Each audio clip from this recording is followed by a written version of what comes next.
Praise the Lord कलीसिया, good morning. आज सुबह के आराधना में आप सबका स्वागत है। तो साथ में हम मिलके प्रभु का आराधना करते हैं। तो let's just remember this one verse, Philippians 2:9 और 10। तो कभी कभी हम सोचते हैं कि हमारा नाम, आज हम ये थीम रखेंगे कि यीशु का जो नाम है उस वो क्या होता है। कभी कभी हम बोलते हैं कि भाई ये काम कर लेना, मेरा नाम बोल देना, वो हो जाएगा, या अतुल भाई का नाम बोल देना, काम हो जाएगा। लेकिन बहुत बार हम भूल जाते हैं कि हम किससे प्रार्थना कर रहे हैं, हम किसका नाम ऊंचा कर रहे हैं। हम भूल जाते हैं कि कितना सामर्थ है जो फिलिपियो 2:9 और 10, उसको अति महान भी किया और उसको वह नाम दिया जो सब नामों में श्रेष्ठ है।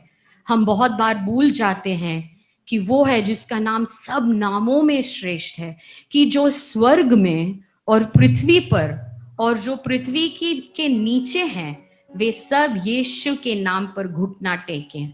So let us all remember that this is the God we serve. आज हम ये याद करें कि हम जिसका नाम पुकार रहे हैं, जिसका नाम हम ऊंचा कर रहे हैं, this is that name जो हर नामों से श्रेष्ठ है, सब नामों के ऊपर है ये नाम।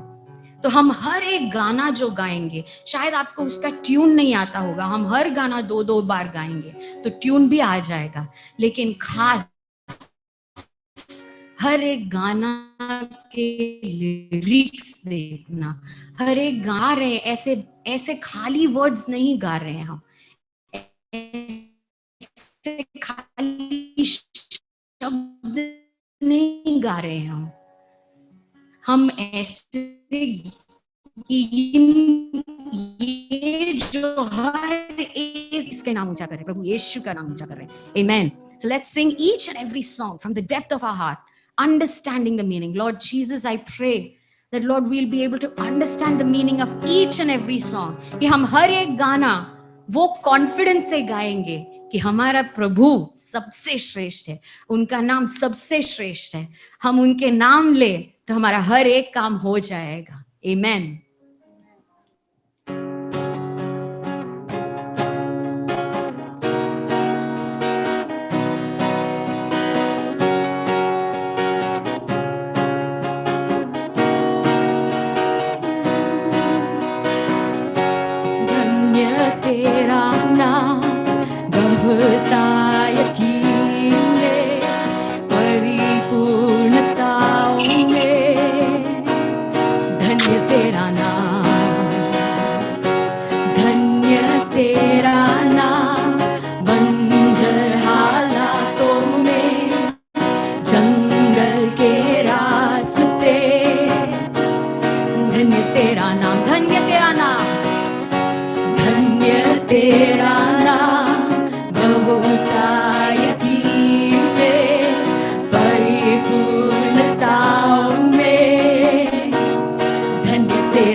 तेरा नाम बंजर हालातों में, जंगल के रास्ते, धन्य तेरा नाम। तेरे आशीष के बदले गाऊं स्तुति, जब अंधेरा छा जाए गाऊंगा भी, धन्य तेरा नाम है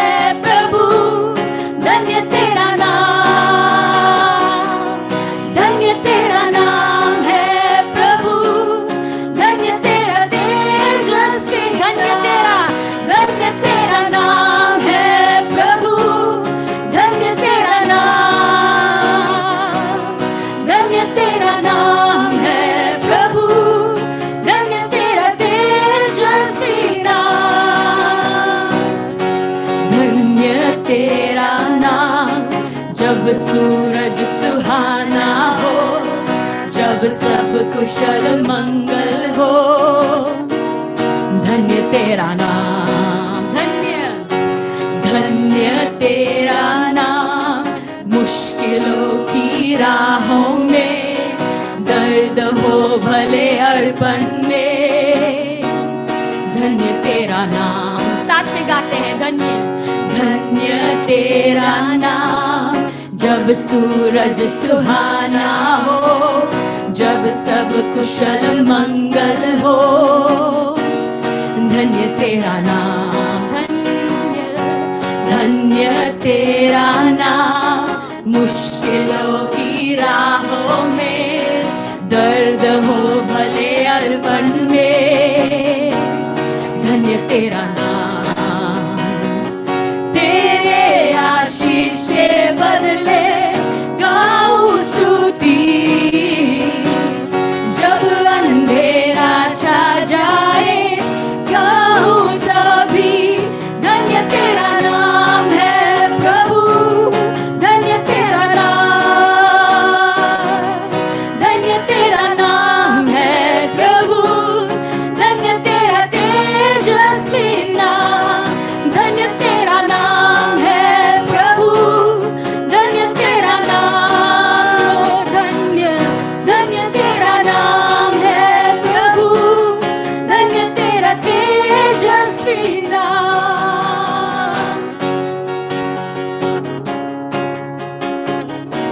Yes, Lord, we praise your name, Father.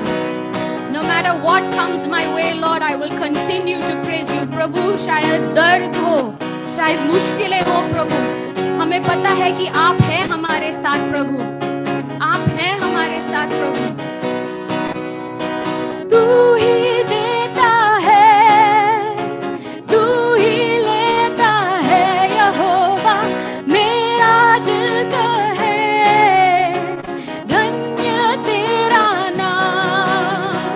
तू ही देता है, तू ही लेता है यहोवा, मेरा दिल कहे धन्य तेरा नाम। तू ही देता है, तू ही लेता है यहोवा, मेरा दिल कहे धन्य तेरा नाम, धन्य तेरा नाम है प्रभु, धन्य तेरा नाम, धन्य धन्य तेरा नाम है प्रभु, धन्य तेरा तेजस्वी नाम, धन्य तेरा नाम है प्रभु, धन्य तेरा नाम, धन्य तेरा नाम है प्रभु, धन्य तेरा तेजस्वी नाम। Yes, Lord Jesus, Father. Thank you, Appa. Thank you, Lord. Lord, we worship you, Lord Jesus. सारे नामों से ऊपर प्रभु, हर नामों से श्रेष्ठ प्रभु। Thank you, Lord. We worship you, Father, for your name has power. प्रभु के नाम में सामर्थ है। Hallelujah, Jesus, Father. प्रभु हमारे जीवन में जो कुछ भी हो प्रभु, we say yes, Lord. We say yes, Lord, Prabhu. All your plans for us are for our good. हमारे भलाई के लिए है। हर जो कुछ भी हमारे जीवन में होता है वो हमारे भलाई के लिए है। ये जो गाना हमने गाया, तू ही देता है, तू ही लेता है यहोवा, ये गाने में बहुत मुश्किल है, गाने में बहुत मुश्किल है। वो जो लिरिक्स है, दर्द हो भले अर्पण में, हर एक अर्पण में बहुत दर्द होता है, लेकिन एक प्रभु है जो हमारे साथ है। Over every wound, over every hurt, he covers it.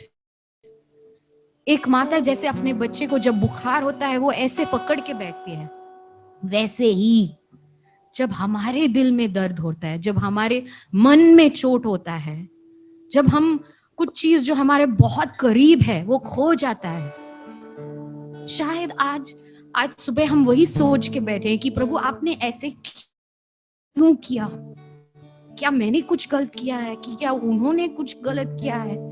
लेकिन जो कुछ भी चोट है, जो कुछ भी दर्द है, प्रभु वो पकड़ रहे हैं आज। Lord, I pray that your presence will fill us wherever we are this morning. जहां भी हम हैं, शायद हम रूम में शायद हम काम पे हैं, हम गाड़ी में है, हम जहां पे है प्रभु, आप हो वहां प्रभु, आपकी उपस्थिति वहां हो प्रभु. That Lord, we would be able to feel that tangible presence, Lord.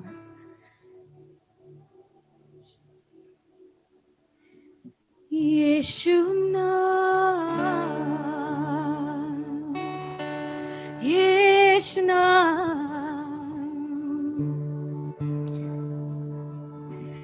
Yeshua, Yeshua, Yeshua, Yeshua, Yeshua, Yeshua, Ije.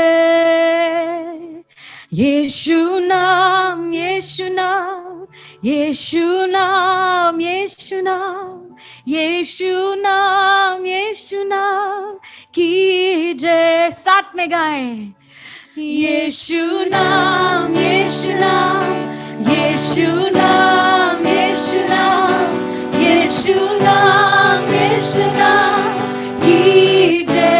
Yeshua, Yeshua, Yeshua, Yeshua, Yeshua, Yeshua, Yeshua, कीजे. यीशु नाम गाते रहे. ओ यीशु नाम, यीशु नाम, यीशु नाम, यीशु नाम, यीशु नाम, यीशु नाम, कीजे. ओ यीशु नाम, यीशु नाम, यीशु नाम, यीशु नाम, यीशु नाम, यीशु नाम, यीशु नाम, कीजे. जिस नाम में है जिंदगी, वो नाम है यीशु मसीह. जिस नाम में है बंदगी, वो नाम है यीशु मसीह. जिस नाम में है जिंदगी, वो नाम है यीशु मसीह. जिस नाम में है बंदगी, वो नाम है यीशु मसीह. यीशु नाम, यीशु नाम, यीशु नाम, यीशु नाम, यीशु नाम, यीशु नाम, कीजे. यीशु नाम, यीशु नाम, यीशु नाम, यीशु नाम, यीशु नाम, यीशु नाम, कीजे. यीशु नाम, यीशु नाम, यीशु नाम, यीशु नाम, यीशु नाम, यीशु नाम, यीशु नाम, कीजे. यीशु नाम, यीशु नाम, यीशु नाम, यीशु नाम, यीशु नाम, यीशु नाम, यीशु नाम, कीजे. मौत को कुचला, पर्दे को चीरा, पाप और कब्र खामोश हुआ. ऐलान करता स्वर्ग विजय का, मुर्दों से यीशु जिंदा हुआ. हो नहीं सकता तेरा मुकाबला, बना रहेगा हुकूमत तेरा.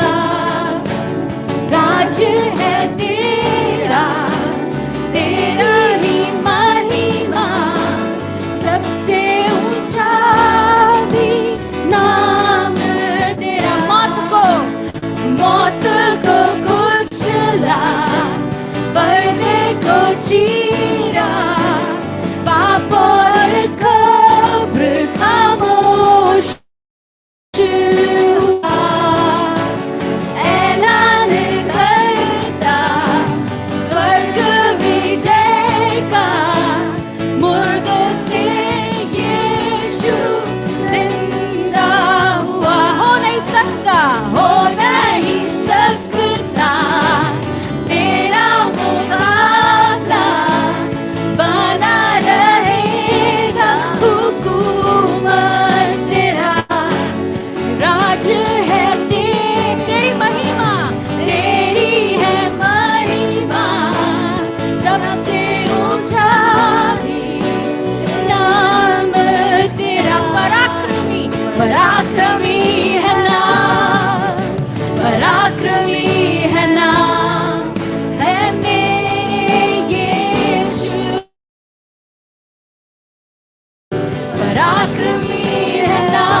पराक्रमी है नाम, हे यीशु तेरा।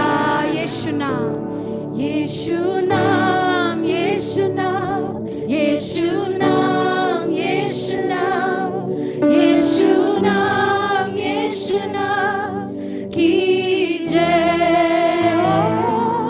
यीशु नाम, यीशु नाम, यीशु नाम, यीशु नाम, यीशु नाम। कलीसिया, इस समय हम हमारे सिरों को झुकाते हैं और हम स्मरण करते हैं कि परमेश्वर ने हमें इन पिछले कठिन परिस्थितियों में परमेश्वर ने हमें कलीसिया की तरह कितने भलाइयों से हमें गुजारा है। सचमुच हम जब पीछे मुड़कर देखते हैं, हमने कई अपनों को खोया, हमने कई हमारे दोस्तों को, हमारे परिजनों को हमने खोया, लेकिन परमेश्वर की दया करुणा हम सबके साथ बनी रही। और इस सुबह के समय क्यों ना हम एक शुक्रगुजार हृदय के साथ परमेश्वर के सन्मुख आए।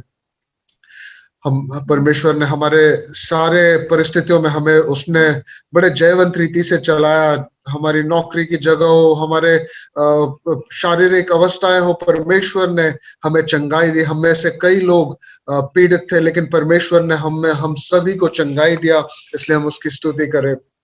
हम उन लोगों को भी याद करें जिन्होंने अपने परिजनों को खोया है, जिन्होंने अपनों को खोया है, उन बच्चों को जिन्होंने अपने माता को, अपने पिता को खोया है। इस सुबह के समय हम उन सारे पत्नियों को याद करें जिन्होंने अपने पतियों को खोया है, उन पतियों को याद करें जिन्होंने अपनी कंपेनियन, अपनी वाइफ को खोया है। कई लोग काफी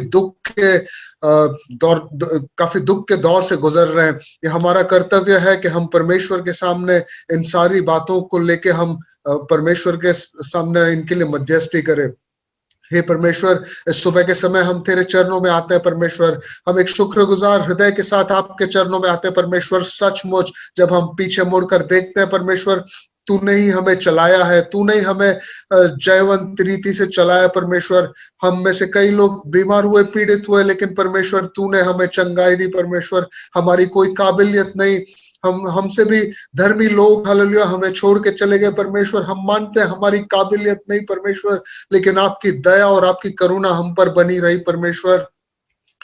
परमेश्वर ऐसे हम ये मानते हैं परमेश्वर, सिर्फ दवाइयों के वजह से हम ठीक नहीं हुए परमेश्वर, क्योंकि काफी लोगों ने दवाई ली पर हर कोई बचा नहीं परमेश्वर, लेकिन तूने हमें बचाया, हमें इस दिन तक जीवित रखा, इसलिए हम आपकी स्तुति करते हैं परमेश्वर। हमारी सारी जरूरतों को तूने परमेश्वर पूरा किया, इसलिए हम आपकी स्तुति करते हैं परमेश्वर। इस सुबह के समय कलीसिया होकर हम उन हर परिवार को आपके चरणों में लाते हैं जिन्होंने अपनों को खोया है परमेश्वर। काफी दुख में से कई लोग गुजर रहे हैं परमेश्वर, काफी पीड़ा में से कई बच्चे गुजर रहे हैं परमेश्वर। हम प्रार्थना करते हैं परमेश्वर, अपनी दया दृष्टि उन पर दिखाना, अपनी शांति से उन्हें भरना परमेश्वर। हालेलुया। इस सुबह के समय हम हर उन बच्चों को आपके हाथों में स्पेशली सौंपते हैं जो अपने माता पिता दोनों को खो चुके हैं परमेश्वर। उन्हें नहीं पता परमेश्वर आगे कैसे जिया जाए, क्या किया जाए परमेश्वर, लेकिन हम प्रार्थना करते परमेश्वर, तू करुणा और दया में उनको चलाना परमेश्वर। लोगों के हृदय में काम करना कि ऐसे सारे बच्चों के लिए उनकी रिस्पॉन्सिबिलिटीज को उठाने के लिए परमेश्वर लोगों के हृदय में करुणा और दया दिखाने की एक भावना भेजना परमेश्वर। संस्थाएं, चर्चेस परमेश्वर, इस कार्य के लिए आगे आने के लिए परमेश्वर तू सहायता करना परमेश्वर। हम उन सारे बच्चों को आपके हाथों में सौंपते परमेश्वर। हम ये प्रार्थना करते हैं कि ऐसा कोई भी बच्चा जो अपने माँ बाप को खो चुका है, जो अपने लव्ड वंस को खो चुका है परमेश्वर, वो किसी भी शोषण का शिकार न बनने पाए परमेश्वर। न कोई आर्थिक शोषण, न कोई शारीरिक शोषण, न किसी भी तरीके का शोषण का शिकार बने परमेश्वर। हम ऐसी आपसे दुआ करते हैं परमेश्वर। इस सुबह के समय हम एक और बार हालेलुया ये अंगीकार करते परमेश्वर कि हमारा भरोसा तू है परमेश्वर, हमारी आशा तुझ में ही है परमेश्वर। हालेलुया। और हमारी आशा परमेश्वर न सिर्फ इस जिंदगी में सीमित रहे, लेकिन अनंत उस आशा में हमें जीने के लिए तू सहायता करना परमेश्वर। परमेश्वर तेरा वचन कहता है कि हालेलुया तेरे ज्ञान से, तेरा ज्ञान जब हम में होगा तब हम हियाव से बड़े काम कर पाएंगे परमेश्वर। हम अपने आप को आपके हालेलुया हित में सौंपते परमेश्वर, आपके ज्ञान से हमें भरना परमेश्वर। हालेलुया परमेश्वर। हालेलुया हमारा भरोसा आपके ऊपर हमेशा रखने के लिए हमें दृढ़ करना परमेश्वर। जैसे हमने गाया परमेश्वर, तू ही देता है और तू ही लेता है परमेश्वर। सारी परिस्थितियों में परमेश्वर एक शुक्रगुजार हृदय के साथ आपके चरणों में आने के लिए तो हमें सहायता करना परमेश्वर। हालेलुया। इस सुबह के समय एक बार फिर हम आपके हाथों में हम हर एक को सौंपते हैं, सारे टेक्निकलिटीज को आपके हाथों में सौंपते हैं परमेश्वर। स्मूथली सब कुछ चलने के लिए तो हमें सहायता करना परमेश्वर। आपके दास को भी आपके हाथों में सौंपते, जब वो आपके वचन से हमसे बात करे परमेश्वर, हमारे हृदयों को आपके वचन सुनने के लिए एक रिसेप्टिव हार्ट हमें देना परमेश्वर। आपके वचनों को मानने के लिए एक ओबीडियंट हार्ट हमें देना परमेश्वर। हम अपने आप को एक बार आपके हाथों में सौंपते हैं, हमारे आत्मा प्राण शरीर आपके हाथों में सौंपते हुए आपके पुत्र प्रभु यीशु मसीह के नाम से मांगते, सुन और ग्रहण कर पिता।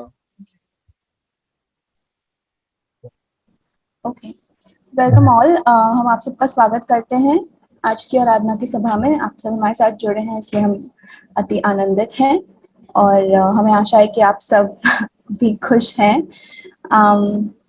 अगर आप में से कोई यहाँ पर पहली बार आया है, अगर हमारे साथ पहली बार जुड़ रहा है, तो हम अनुरोध करेंगे कि आप अपना नाम और अपना नंबर जो होस्ट है या को होस्ट है उनके चैट में लिख के भेज सकते हैं ताकि हम आपके संपर्क में रहें।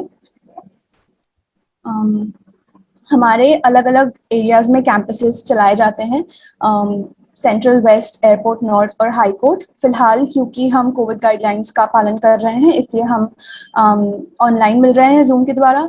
और जैसे कि आप देख सकते हैं स्क्रीन पर, सिर्फ वेस्ट और एयरपोर्ट की आराधनाएं सुबह 10 बजे चालू होती हैं, बाकी सारी आराधनाएं सुबह 9:30 बजे चालू होती हैं। आप किसी भी आराधना सभा में जुड़ सकते हैं और अगर आप इसमें से किसी भी आराधना सभा में जुड़ना चाहते हैं तो आप इसकी डिटेल्स के लिए इनके कैंपस कोऑर्डिनेटर से या फिर कैंपस के पास्टर से भी संपर्क कर सकते हैं। एक स्लाइड आगे करें। हर ट्यूसडे को शाम को 4 बजे जूम पर ही हमारी वुमेन्स की एक मीटिंग चलाई जाती है, जिसके लिए आप सिस्टर चिंजू से कांटेक्ट कर सकते हैं। इस मीटिंग में स्पेसिफिकली हम कैरेक्टर स्टडी करते हैं, अलग अलग कैरेक्टर्स जो कि बिब्लिकल हैं, और हम देखते हैं कि किस हिसाब से हम एक औरत होने के बावजूद हम हमारे पारिवारिक जीवन में हम जहाँ काम करते हैं वहाँ हम किस तरह से उपयोगी ठहर सकते हैं। हम बाइबल के कैरेक्टर्स लेते हैं और उन्हें ही पढ़ते हैं ताकि हम उनमें से ही सीख पाए और प्रभु जैसा चाहता है हम उसकी तरह ही उपयोगी बन पाए। तो अगर आप चाहते हैं इस मीटिंग का भाग होना चाहते हैं तो आप सिस्टर चिंचू से कांटेक्ट कर सकते हैं। उनके कांटेक्ट डिटेल्स आप चाहें तो शिजू भैया से ले सकते हैं जो कि को होस्ट हैं।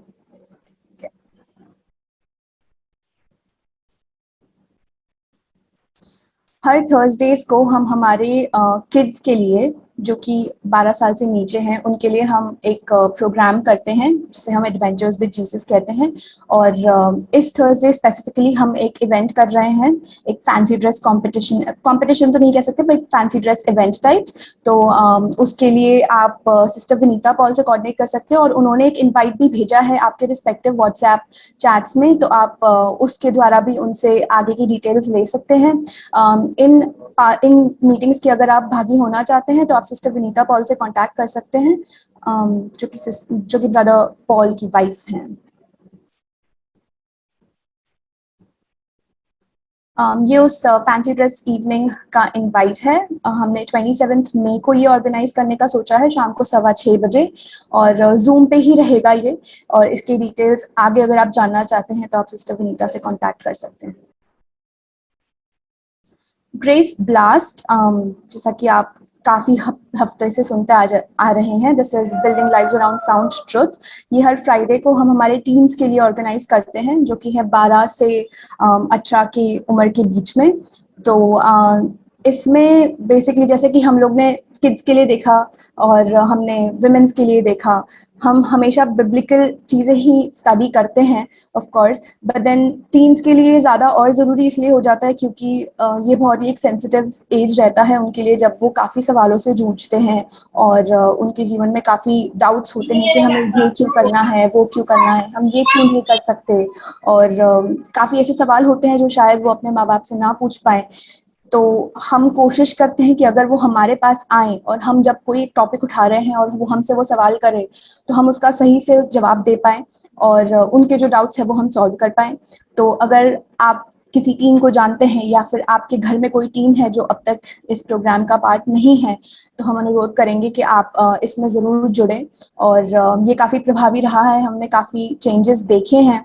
मैंने पर्सनली, मैं नाम नहीं लेना चाहूँगी, पर काफ़ी टीम्स हैं जिन्होंने एक पॉजिटिव फीडबैक दिया है। तो हम कोशिश करते हैं कि हम इसे और भी बेहतर बना पाए और भी इंटरैक्टिव बना पाए। तो आप ज़रूर इसमें पार्ट लेने का कोशिश कीजिएगा। हर संडे को हम फिजिकली मिला करते थे, पर क्योंकि अभी थोड़ा कोविड गाइडलाइन स्ट्रिक्ट कर दिया गया है, इसलिए हम संडेज को नहीं मिल पा रहे हैं। ये मीटिंग्स हम लोग यूथ के लिए किया करते थे ग्रेस सेंटर पे, पर फिलहाल ये जूम पे चलाए जा रहे हैं। शाम को 5:30 बजे होता है। और जैसे कि हर मीटिंग में हम लोग विद एवरी स्टेज, हम पहले किड्स, फिर टीन्स हो गया, फिर यूथ हो गया, तो हम हर स्टेज में एक और लेवल ऊंचा जाते हैं। और जितना इम्पोर्टेंट हमारे लिए टीनेजर का स्टेज होता है, उससे भी कई ज़्यादा इम्पोर्टेंट हमारे लिए एक यूथ का स्टेज होता है। बाइबल में एक वचन है जो कहता है कि तुम अपनी जवानी के दिन में अपने सृजनहार को न भूलना। तो वो इतना इसीलिए स्पेसिफाई किया जाता है क्योंकि उसी टाइम पे हम शायद भूल भी जाते हैं, इसलिए प्रभु ने कहा है कि मत भूलना। तो इसमें हम सिखा तो नहीं सकते, बट हम ये बता सकते हैं कि तुम्हें किस तरीके से चलना चाहिए। और अभी स्पेसिफिकली जियो भैया एक सीरीज चला रहे हैं जो कि काफ़ी प्रभावी रहा है। तो हम अनुरोध करेंगे, अगर कोई यूथ है, अगर आप अपने आप को यूथ समझते हैं, और 30 साल की लिमिट दी गई है, पर अगर आप 30 साल से ऊपर भी हैं और आप अपने आप को एक जवान समझते हैं, तो आप इसमें जुड़ सकते हैं, हम कोई मना नहीं करेंगे। तो कोशिश कीजिएगा कि आप संडे को शाम को 5:30 बजे इसमें जुड़े। इसके डिटेल्स आप अनिल भैया या रोमिल से ले सकते हैं, और वो आपको इसमें सहायता करेंगे। बर्थडेज और एनिवर्सरीज, इसके पहले मैं ये बोलना चाहूँगी कि अगर आप में से कोई है जो इस हफ्ते आपकी बर्थडेज और एनिवर्सरी सेलिब्रेट कर रहा है और इसमें आपका नाम नहीं दिया गया है, तो आप अपने चैट्स के द्वारा को होस्ट या होस्ट को अपने नाम लिख के भेज सकते हैं। फिलहाल इस वीक बर्थडेज राहुल करेलिया 26 में और फ्रांस सेसिल 28 में को सेलिब्रेट कर रहे हैं। एंड एनिवर्सरीज रमेश भाई एंड वृंदाबेन निमजे। इसके अलावा अगर कोई है तो आप अपने चैट में लिख सकते हैं। हम सब एक आशीष का वचन बोलेंगे। God bless you. Prayer request का ये नंबर है जो कि शिजू भैया का नंबर है, आप में से सभी लोग जानते होंगे। अगर आपके कोई प्रेयर रिक्वेस्ट हैं, आप किसी भी चीज़ के लिए चाहते हैं कि हमारे चर्च के लोग आपके लिए प्रेयर करें, तो हमारा एक प्रेयर वॉरियर्स का एक रूम बनाया गया है जहाँ पर काफ़ी सारे चर्च के ही मेंबर्स हैं जो कि उसमें भाग लेते हैं। हर शनिवार को सुबह और शाम को ये प्रेयर चलाए जाते हैं। अगर आप भी इसमें भाग लेना चाहते हैं तो आप शिजू भैया से कांटेक्ट कर सकते हैं, विनय भैया से कांटेक्ट कर सकते हैं, पॉल भैया से कांटेक्ट कर सकते हैं, या तो अपने पास्टर से कांटेक्ट कर सकते हैं और आपको डिटेल्स दे दिए जाएंगे। हम कोशिश करते हैं कि जितने भी लोगों ने हमसे प्रेयर की मांग की है, हम उनका नाम लेकर उनके लिए प्रे करें। और पिछले हफ्तों में जैसे कि आप सब जानते हैं, हमने काफ़ी सारे कोविड रिक्वेस्ट देखे थे और काफ़ी सारी प्रार्थनाओं का उत्तर भी प्रभु देता है। और अगर प्रभु ना भी दे तो भी उसकी कोई ना कोई योजना ज़रूर होती है। तो अगर कोई भी प्रेयर रिक्वेस्ट छोटा या बड़ा नहीं होता, अगर आप चाहते हैं कि हम किसी भी चीज़ के लिए आपके लिए प्रे करें, तो आप कृपया इस नंबर पर संपर्क करें। आप अपने रिक्वेस्ट टेक्स्ट के द्वारा, व्हाट्सएप या कॉल करके कैसे भी भेज सकते हैं, जैसे आपकी सुविधा। ये हमारे कुछ कनेक्ट्स हैं, जैसे कि हम सब कुछ ऑनलाइन ही कर रहे हैं। तो ये हमारे 2 वेबसाइट्स है ग्रेस चर्च के, graceahmedabad.org एंड gracejunction.com। आप इसे भी फॉलो कर सकते हैं। और सोशल मीडिया प्लेटफॉर्म्स यूट्यूब और फेसबुक में भी हमारे पेजेस हैं जिसको आप फॉलो कर सकते हैं। एंड ये हमारा ईमेल है इन केस आपको कुछ ईमेल के द्वारा भेजना हो। और ये हमारे चर्च कोऑर्डिनेटर का नंबर है। अगर आपको किसी भी चीज़ की ज़रूरत हो, कोई भी किसी भी टाइप का आपको हेल्प चाहिए, आप कहीं फंसे हुए हो या आपको किसी की इन्फॉर्मेशन चाहिए, आप इस नंबर पे कांटेक्ट कर सकते हैं और हम आपकी सेवा में रहेंगे। थैंक यू सो मच मुझे सुनने के लिए। आगे हम पास्टर जी को दे देंगे। आज हमारे किड्स जो है सबसे पहले हमारे सामने आएंगे और उन्होंने जो बाइबल वर्सेस मेमोराइज किए हैं बोलेंगे। सबसे पहले डेबी, फिर एंजेलिन, उसके बाद कैथरीन और फिर जेनेलिन। ये चारों हमारे grace kids, grace campus, central campus के ग्रेस किड्स में से में भाग लेते हैं और आज वो मेमोरी वर्सेस बोलेंगे। तो let's shift one by one. पहले डेबी और Angeline, then Catherine and Janelle. Welcome. Cast all your worries on him because he cares for you. 1 Peter 5 verse 7. It is better to go to the Lord for safety than to trust in people. Psalms 118 verse 8. Thank you. Thank you. Catherine. Leave all your worries, for he cares for you. Leave all your worries, for he cares for you. 1 Peter 5 verse 7. Jenalyn. Be anxious for nothing, but in everything by prayer and supplication and with thanksgiving, let your request be made known to God. And the peace of God, which surpasses all understanding, guide your heart and mind through Christ Jesus. Philippians chapter 4 verse 6 and 7. Thank you, Grace Kids. Now we will shift to Grace Teens. Grace Teens में से आज रशनीत हमारे बीच में। उन्होंने पिछले हफ्ते जो पाठ सीखा है उसका समरी वो हमको बताएगी। Over to रशनीत। हेलो, मेरी आवाज आ रही है ना? यस रशनीत। तो मैं आज आप सबको बताने जा रही हूँ हमारा लास्ट वीक का जो सेशन था उसके बारे में। हमने लास्ट वीक पॉटर्स हाउस के बारे में सीखा था। तो जेरेमिया एक भविष्यद्वक्ता थे और वो इज़राइल के लिए भविष्यवाणी करते थे। और एक दिन प्रभु ने उनको कहा कि अब तुम्हें पॉटर के घर पे जाना है और मैं तुम्हें वहाँ पे अपना मैसेज दूंगा। तो जो मैसेज होता है वो प्रभु एक अनोखे तरीके से देते हैं जेरेमिया को। तो अब हम मैसेज की तरफ जाते हैं। तो जो मैसेज होता है प्रभु जो देते हैं तो वो पॉटर के बारे में होता है। तो पॉटर क्या क्या करता है उसके बारे में प्रभु उसको मैसेज देते हैं। तो पॉटर एक मिट्टी से कैसे मिट्टी को एक अच्छे से घड़े में कन्वर्ट करता है, तो उसके प्रोसेस के बारे में अब हम देखेंगे। तो पॉटर 5 स्टेप में पूरा घड़ा बना लेता है। तो फर्स्ट स्टेप जो होता है वो होता है कि जो मिट्टी होती है वो एकदम गीली होती है, गंदी होती है और उसके अंदर थोड़ा सीमेंट होता है, कुछ कंकर होता है, कुछ ना कुछ अंदर इम्प्योरिटीज होती है। तो उसको पहले वो साफ करता है पॉटर पूरा। फिर उसके बाद उसको उसकी जो कंसिस्टेंसी होती है वो एकदम शायद बहुत ज़्यादा गीली हो या बहुत ज़्यादा सूखी हो, तो उसको कंसिस्टेंसी उसकी एकदम प्रॉपर करता है पॉटर। और फिर उसके बाद उसको क्ले प्रॉपर जब होता है तो उसका सेकेंड स्टेप आता है। तो अब फर्स्ट स्टेप को मैं आपको हमारी ज़िंदगी के साथ कंपेयर करके दिखाऊंगी। तो हमारी ज़िंदगी को देखोगे तो हम शायद कहीं ना कहीं देखेंगे तो हम अंदर से शायद हम गंदे हैं कहीं से, या शैतान हमारे अंदर वो गंदगी लाता है तो हम यूजलेस हो जाते हैं। तो पर लेकिन प्रभु हमको यूजफुल बनाते हैं उनके कामों के लिए, और प्रभु हमारे अंदर की सारी गंदगी को बाहर निकालते हैं। फिर उसके बाद जो सेकेंड स्टेप होता है वो होता है पॉटर जो क्ले होता है ना उसको पूरा व्हील पे रखते हैं और उसको व्हील को गोल गोल घुमाते हुए पॉटर उस पॉट को पूरा शेप देते हैं। तो जो शेप आता है ना वो पॉटर गोल गोल घुमाता है तब आता है। तो वैसे ही हमारी जिंदगी में भी प्रभु हमको शेप देता है अलग। हम जैसे यूजलेस है तो उसमें से हम यूजफुल बने प्रभु के लिए। यूजफुल से अब हम आगे आते हैं। सेकेंड स्टेप जो था वो ये था कि अब हम एक अलग शेप में आ गए, प्रभु के हिसाब के शेप में आ गए। फिर थर्ड स्टेप जो है वो है हमारा पॉटर जो होता है ना, वो घड़ा तो शेप हो गया, अगर वो घड़े को अगर ओवन में रखता है तो एकदम कड़क हो जाएगा और टूटेगा नहीं, अगर नहीं रखता है तो वो टूट जाएगा। वैसे ही हमारी जिंदगी में भी अगर हमारा शेप तो आ गया पर प्रभु अगर हमको ऐसे छोड़ देंगे तो फिर हमारा शेप भी बिगड़ जाएगा, सब कुछ बिगड़ जाएगा, हम फिर से टूट जाएंगे और यूजलेस हो जाएंगे।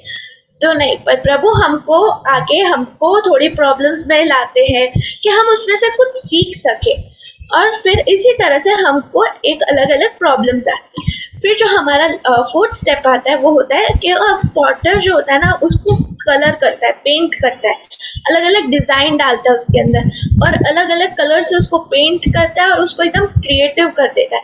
तो वैसे ही अगर वो ना करे तो एकदम कलर बिना हो जाएगा, वो एकदम अच्छा नहीं लगेगा, राइट। तो वैसे ही हमारी जिंदगी में भी यही होता है कि हम जहाँ से निकलते हैं तो उसमें प्रभु हमारी जिंदगी में एक एक करते हमारी जिंदगी में कलर ऐड करते हैं। अगर हम प्रभु नहीं ऐड करेंगे तो हम एकदम हमारी जिंदगी कलर बिना के हो जाएगी। फिर उसके बाद जो लास्ट स्टेप आता है, फिफ्थ स्टेप, तो प्रभु पॉटर जो होता है ना वो फिफ्थ स्टेप में जो पूरा पेंट हो जाता है और एकदम परफेक्ट घड़ा बन जाता है, उसको वापस ओवन में रख देते हैं और थोड़ा उसको आग में भी रखते हैं कि वो एकदम परफेक्ट हो जाए, अच्छे से पूरा एकदम कड़क हो जाए और कहीं टूटे ना, इसके लिए वो उसको फिर से आग में रख देते हैं और उसको एक परफेक्ट टेक्सचर मिल जाता है उससे। तो वैसे ही हमारी जिंदगी में हमको ऐसी बहुत सारी हार्ड प्रॉब्लम्स आती है, हमको हम कहीं ना कहीं बहुत अटक जाते हैं जिंदगियों में और हम ऐसा फील करते हैं कि अब बस हम नहीं सहन कर पाएंगे, पर प्रभु हमको वो सहन करने की शक्ति भी देंगे और तो और हम उन प्रॉब्लम से बाहर भी निकलेंगे। और फिर उसके बाद जो सबसे छिल्ला होता है वो पॉटर अपने पॉट को पूरा रेडी कर लेता है और पॉटर ने जैसा दिमाग में सोचा आता है वैसा वो पॉट बन जाता है। तो वैसे ही हम भी हमारी जिंदगी में प्रभु की बनाई हुई रचना ही है और प्रभु ने हमको सब अच्छे से बनाया है, तो हमको कभी निराश नहीं होने का, निराशा नहीं आने की हमारे मन में, और इसी तरह से हमें खुश रहने का। हमारा मेमोरी वर्स है आइजाया 64:8, Yet you Lord are our Father, we are the clay, you are the potter, we are all the work of your hand। ये हमारा मेमोरी वर्स था। Thank you. थैंक यू रशनीत, बहुत ही अच्छा सीख। मुझे लग रहा है कि अब प्रचार की जरूरत नहीं है क्योंकि इतने अच्छे पॉइंट हमारे टीन्स ने हमारे सामने रखे, पूरा सारांश हमारे जिंदगी का दे दिया, शुरुआत से लेकर अंत तक प्रभु की योजना के बारे में बहुत अच्छी तरह से आपने बताया। Thank you Rashneet. क्यों ना ग्रेस रेवोल्यूशन के कोई मेंबर से हम ये कहे कि हमारे किड्स और टीन्स के लिए प्रार्थना करें। Sister Ruth, why don't you lead us in prayer? हमारे ग्रेस किड्स और ग्रेस टीन्स के लिए प्रार्थना में अगुवाई करें। हालेलुया। आइए कलीसिया, हम अपने बच्चों की तरफ हाथ उठाएं, अपने हाथ उनकी तरफ करें, उनके लिए प्रार्थना करें, उन्हें ब्लेस करें। यीशु मसीह, आपके जलाली नाम में हम आपकी उपस्थिति में आते हैं। तो हमारे इन प्यारे प्यारे बच्चों को जिन्होंने आपने जिनको हमें दिया है परमेश्वर, उनको हम प्रभु आपके नाम में आशीषित करते हैं। हम धन्यवाद देते हैं प्रभु एक एक बच्चा जो हमारे ग्रेस कलीसिया में है उसके लिए। प्रभु बच्चे परिवार में एक आशीष होते हैं, उसी प्रकार ये सारे बच्चे प्रभु हमारी कलीसिया में भी एक आशीष है। और प्रभु इसके लिए तेरा कोटि कोटि धन्यवाद, बहुत बहुत धन्यवाद परमेश्वर। हालेलुया। प्रभु ये जिस उम्र में हमारे सारे टीन्स, धन्यवाद देते हैं प्रभु इनके मनों के लिए। प्रभु जिस प्रकार ये लोग सीख रहे हैं प्रभु, इनका जो हृदय है एक मिट्टी के प्रभु एक लंप जैसा है, और प्रभु तू उसे एक सुंदर शेप दे रहा है प्रभु, एक सुंदर प्रभु एक रूप दे रहा है परमेश्वर। उसके लिए आपका बहुत बहुत धन्यवाद खुदावन। प्रभु आपके वचन में हमने देखा है कि बहुत महान महान योद्धाओं को प्रभु तू बचपन से उनको तू चुन लेता था प्रभु, जैसे दाऊद था या प्रभु सैमुएल था प्रभु, ये सब बहुत बहुत यंग एज से खुदावन आपके पीछे लगे हुए थे प्रभु, तूने उन्हें चुना था परमेश्वर। धन्यवाद देते कि प्रभु हमारे ग्रेस सेंट्रल की जितने भी बच्चे हैं खुदावन, जितने भी टीन्स हैं प्रभु, उन्हें भी प्रभु आपने चुन रखा है ऐसे महान योद्धा बनने के लिए परमेश्वर, ऐसे महान भविष्यवक्ता बनने के लिए परमेश्वर। आपका धन्यवाद देते हैं इन सारे टीन्स पर, सारे बच्चों पर प्रभु जो हमारे ग्रेस कलीसिया का भाग है परमेश्वर, आपके शरीर का हिस्सा है परमेश्वर, उनके ऊपर ये आशीष बोलते हैं खुदावन। प्रभु ये जो उम्र है जो इनक्विजिटिवनेस की है प्रभु, उनके जो सवाल है परमेश्वर, जब वो सीखना चाहते हैं, हर चीज़ के बारे में समझना चाहते हैं, जानना चाहते हैं कि ये कैसे होता है वो कैसे होता है, प्रभु इस दौरान परमेश्वर तू उनके निकट आ खुदावन, तू उनके निकट आ परमेश्वर, उनके सवालों का जवाब आप दीजिए परमेश्वर। हालेलुया। प्रभु आपका वचन कहता है कि आप एक अच्छे मित्र हैं, एक अच्छे दोस्त है खुदावन। हम मांगते हैं प्रभु हर एक बच्चे के लिए खुदावन, हर एक टीन्स के लिए जो हमारे ग्रेस कलीसिया का हिस्सा है, जो आपके शरीर का हिस्सा है परमेश्वर, प्रभु एक अच्छा दोस्त प्रभु हो आप में पाए परमेश्वर, एक बहुत करीबी मित्र प्रभु हम हमारा हर एक टीन आप में पाए परमेश्वर। हालेलुया। धन्यवाद देते हैं प्रभु, हमारी कलीसिया को भी हम आपके हाथों में उठाते हैं प्रभु। जब इन बच्चों की जिम्मेदारी आपने हमें दी है खुदावन, प्रभु हम मांगते हैं कि तू हमें भी इक्विप कर प्रभु, हमें भी वो उस विजडम से, उस प्रभु नॉलेज से भर के हम भी इन बच्चों की तरफ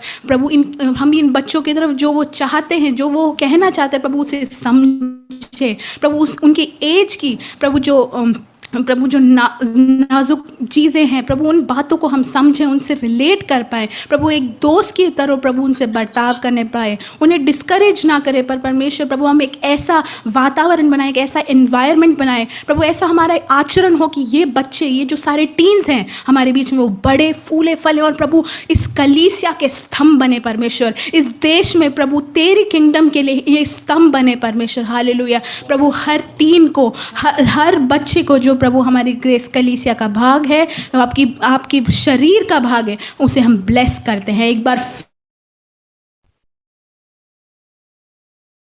आपके मधुर और मीठे नाम में मांगते हैं, आमीन।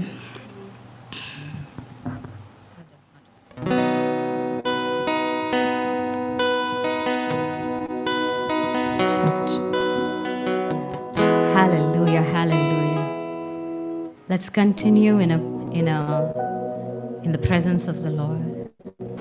Let's just continue to worship Him. Let's continue to be in a place of prayer. Hallelujah, Prabhu. Hallelujah, Prabhu. Thank you, Jesus.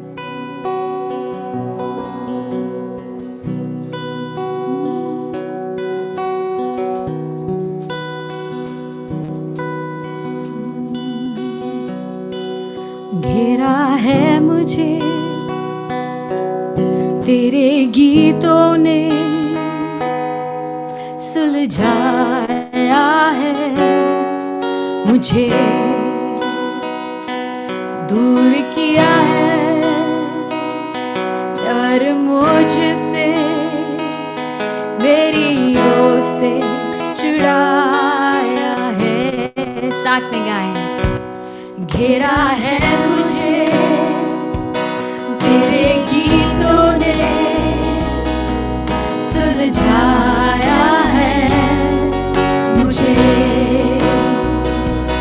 दूर किया है डर मुझसे, बेड़ियों से छुड़ाया है। अब नहीं मैं बंदी डर का, हूँ संतान खुदा बंद का। अब नहीं मैं बंदी डर का, हूँ संतान खुदा बंद का। माँ के कोख से चुन लिया मुझे, मेरा नाम लिया प्रेम ने,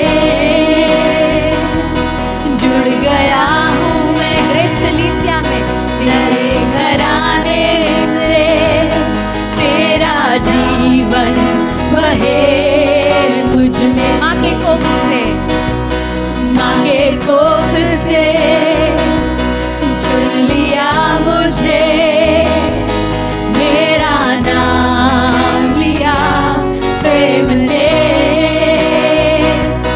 जुड़ गया हूँ मैं नए घराने से, तेरा जीवन बहे मुझ में। अब नहीं मैं बंदी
का, अब नहीं मैं बंदी डर का, हूँ संतान खुदा वन का। Hallelujah, hallelujah, hallelujah, hallelujah, hallelujah, hallelujah, hallelujah, hallelujah. Say thank you, Jesus. Thank you, Jesus. Thank you, Jesus. Thank you, Jesus. Thank you, Jesus. Hallelujah. Hallelujah. Hallelujah. Hallelujah. साथ में गाएं। Hallelujah. Hallelujah.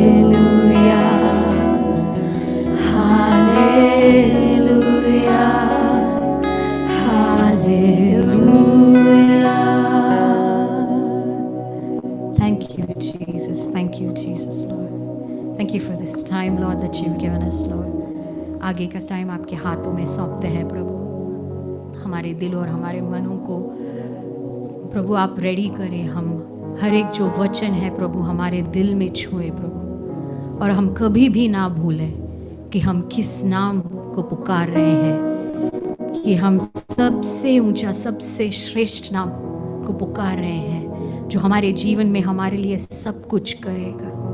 Thank you Jesus father, प्रभु के नाम में आमेन।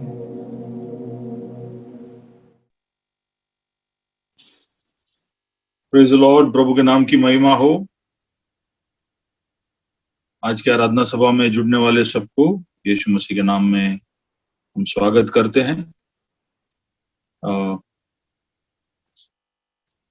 कुछ 2-3 बातें बोलकर आगे बढ़ना चाहता हूँ। हमारे बीच में जया बहन आई है। जया बहन के बारे में जैसे आप सबको खबर मिला पिछले कुछ हफ्तों पहले, जो उनके साथ जो घटना हुई वो सब हम जानते हैं। मैं एक क्षण लेना चाहूंगा कि हम सब मिलकर उनकी तरफ अपने हाथों को बढ़ाए, जहां भी आप बैठे हैं, दिल की गहराई से उनके लिए दुआएं बोले, उनके लिए हिम्मत बोले, प्रभु की ओर से शांति और चंगाई बोले। प्रभु जी, हम सब मिलकर, हम इस शहर के अलग अलग इलाकों में हैं, फिर हम सब मिलकर प्रभु जी जया बहन को तेरे सम्मुख लेकर आते हैं। जया बहन, अक्षय, विनय, प्रभु जी उनके जिंदगी में जो बीत रही है, जो गुजरी है, उसके प्रभु जी गहराई का, उस चोट के गंभीरता का शायद हमें आभास पूरी तरह से ना हो पाए, लेकिन प्रभु जी तू उसको जानता है। तूने इस घटना को होने से पहले देखा। हम सब के लिए नियुक्त है कि एक दिन हम आए और एक दिन जाए। खाली समय किसी को पता नहीं रहता, लेकिन तू सब जानता है। और जब तू हमारे जिंदगी में कुछ चीजें होने देता है तो उसके साथ साथ उसको सहन करने की ताकत देता है, अनुग्रह देता है, मदद भेजता है। ये हमने अनुभव किया है और इसके लिए हम विश्वास करते हैं। हम सारी कलीसिया मिलकर हमारी बहन जया को और उन दोनों बच्चों को तेरे हाथों में लेकर आते हैं। हम उनको लेकर तेरे सम्मुख आते हैं, इस पूरे भरोसे के साथ कि जब हम सब मिलकर मांगेंगे तो तू और अनुग्रह उनके लिए भेजेगा और ताकत भेजेगा, और तेरी अद्भुत प्रभु जी अभिषेक को भेजकर, तेरे प्रावधानों को भेजकर, आशीषों को भेजकर तू उनको संभाल लेगा, आने वाले दिनों को लेकर भी उनके मनों में जो भी आशंकाएं होगी उसको तू आराम देना प्रभु जी। एक हिम्मत से तू उनको भरना, हियाव तू उनको देना प्रभु जी। हमारे शब्द कोई भी तरह से उनके उस खालीपन को भर नहीं पाएंगे, लेकिन तू ये सब संभाल सकता है। तेरा वचन कहता है कि तू अनाथों के और विधवाओं के लिए खास ध्यान रखता है और तू उनके लिए खास अनुकंपा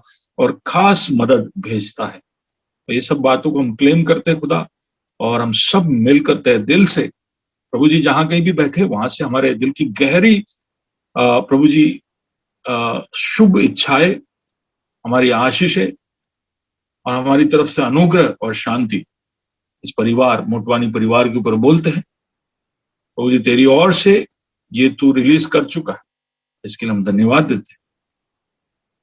प्रार्थना सुना इसके लिए धन्यवाद, यीशु के नाम से, आमीन। थैंक यू ग्रेस कलीसिया। प्रभु ने चाहा तो हम इस हफ्ते उनके घर जाएंगे, उनसे मिलना चाहेंगे। जया बहन फोन करके आपको मिलने के लिए आऊंगा इस हफ्ते के दरमियान, आप बताना। प्रभु को धन्यवाद हम इसलिए भी देना चाहते हैं क्योंकि हमारे बीच में भाई विशाल और रेशमा को प्रभु ने एक भवन प्रदान किया। हालांकि अहमदाबाद से 35-40 किलोमीटर दूर है, लेकिन बहुत ही सुंदर घर, और उसके साथ जुड़ी हुई बहुत ही सुंदर उनकी गवाही है। कल वहां पर जाने का मौका मिला, प्रार्थना कर कर उस घर को प्रभु के लिए समर्पित करने का तक मिला। उनकी इच्छा है कि आप लोग सब साथ में नहीं पर एक एक करके पिकनिक ही समझकर आप उनके घर जाए। उनके घर में प्रभु ने उनको जो दिया है उस आशीषों में आप भाग ले। ऐसा उन्होंने खास मुझसे कहा है कि आप कलीसिया को बताना कि प्रभु ने किस तरह से हमारे लिए द्वार खोला। जब हमारे हाथ पूरे खाली थे, कुछ नहीं था, तब कैसे प्रभु ने द्वार खोला और ऐसा एक प्रबंध कर दिया। तो वो खुशी आपके साथ बांटना चाहते हैं और उन आशीषों को बांटना चाहते हैं। तो जरूर आप उनसे बात करिएगा और हो सके तो उनके घर में जाकर उनका मुलाकात लीजिएगा। आइए प्रभु के वचन की ओर बढ़ना चाहते हैं। आप अगर बाइबल लाए हैं तो बाइबल आपके हाथ में है, आसपास में है तो उठाए और कहे, मेरे पीछे पीछे बोले, ये मेरा बाइबल है, ये मुझे प्रभु की खोज करने की मदद करता है, ये मुझे प्रभु में बनाए रखता है, ये मुझे प्रभु के पास लौट के आने में मदद करता है, और ये मुझे प्रभु का सामना करने के लिए तैयार करता है। मुझे इसके लिए मैं प्रभु का शुक्रगुजार। हमारा खुदावंद महिमा पाए, फजल और इत्मीनान हम पाए। आमीन। प्रभु का वचन जो प्रभु को खोजने, उसमें दृढ़ रहने, उसकी तरफ लौट के आने और उसका सामना करने के लिए हमको तैयार करता है। मेरे संदेश का सारांश मैंने इस दरमियान दे दिया, लेकिन उससे पहले मैं, आपने देखा होगा शायद कि इस हफ्ते लाइफ सेल का अनाउंसमेंट नहीं हुआ। अगर आपने गौर किया हो तो बुधवार के लाइफ सेल का अनाउंसमेंट नहीं हुआ, क्योंकि लाइफ सेल का अनाउंसमेंट अब होने वाला। तो वचन में जाऊं उससे पहले तो स्लाइड अगर भाई शिजू दिखा दे। इस बुधवार से हम हमारे लाइफ सेल का जो तरीका है उसमें थोड़ा सा बदलाव लाने वाले हैं। हम अलग अलग दिनों में अलग अलग कमरों में मिलते थे, लेकिन अब लाइव सेल एक साथ होगा। उसका जो मीटिंग आईडी और पासवर्ड नीचे दिया है, हम आपको सबको भेजेंगे। अगर आपको ये नहीं मिल रहा है तो भाई पॉल या शिजू या आकाश, इन तीनों का संपर्क आप कर सकते हैं। तो तीनों live sale CG road, new रानिक, मणिनगर, और इसके सिवा भी अगर कोई भी है ऐसा जो ये एरिया में नहीं है लेकिन लाइव सेल्स में भाग नहीं ले रहा है, तो आपको ये मीटिंग आईडी और पासवर्ड दिया जाएगा, आया लिंक भेजा जाएगा।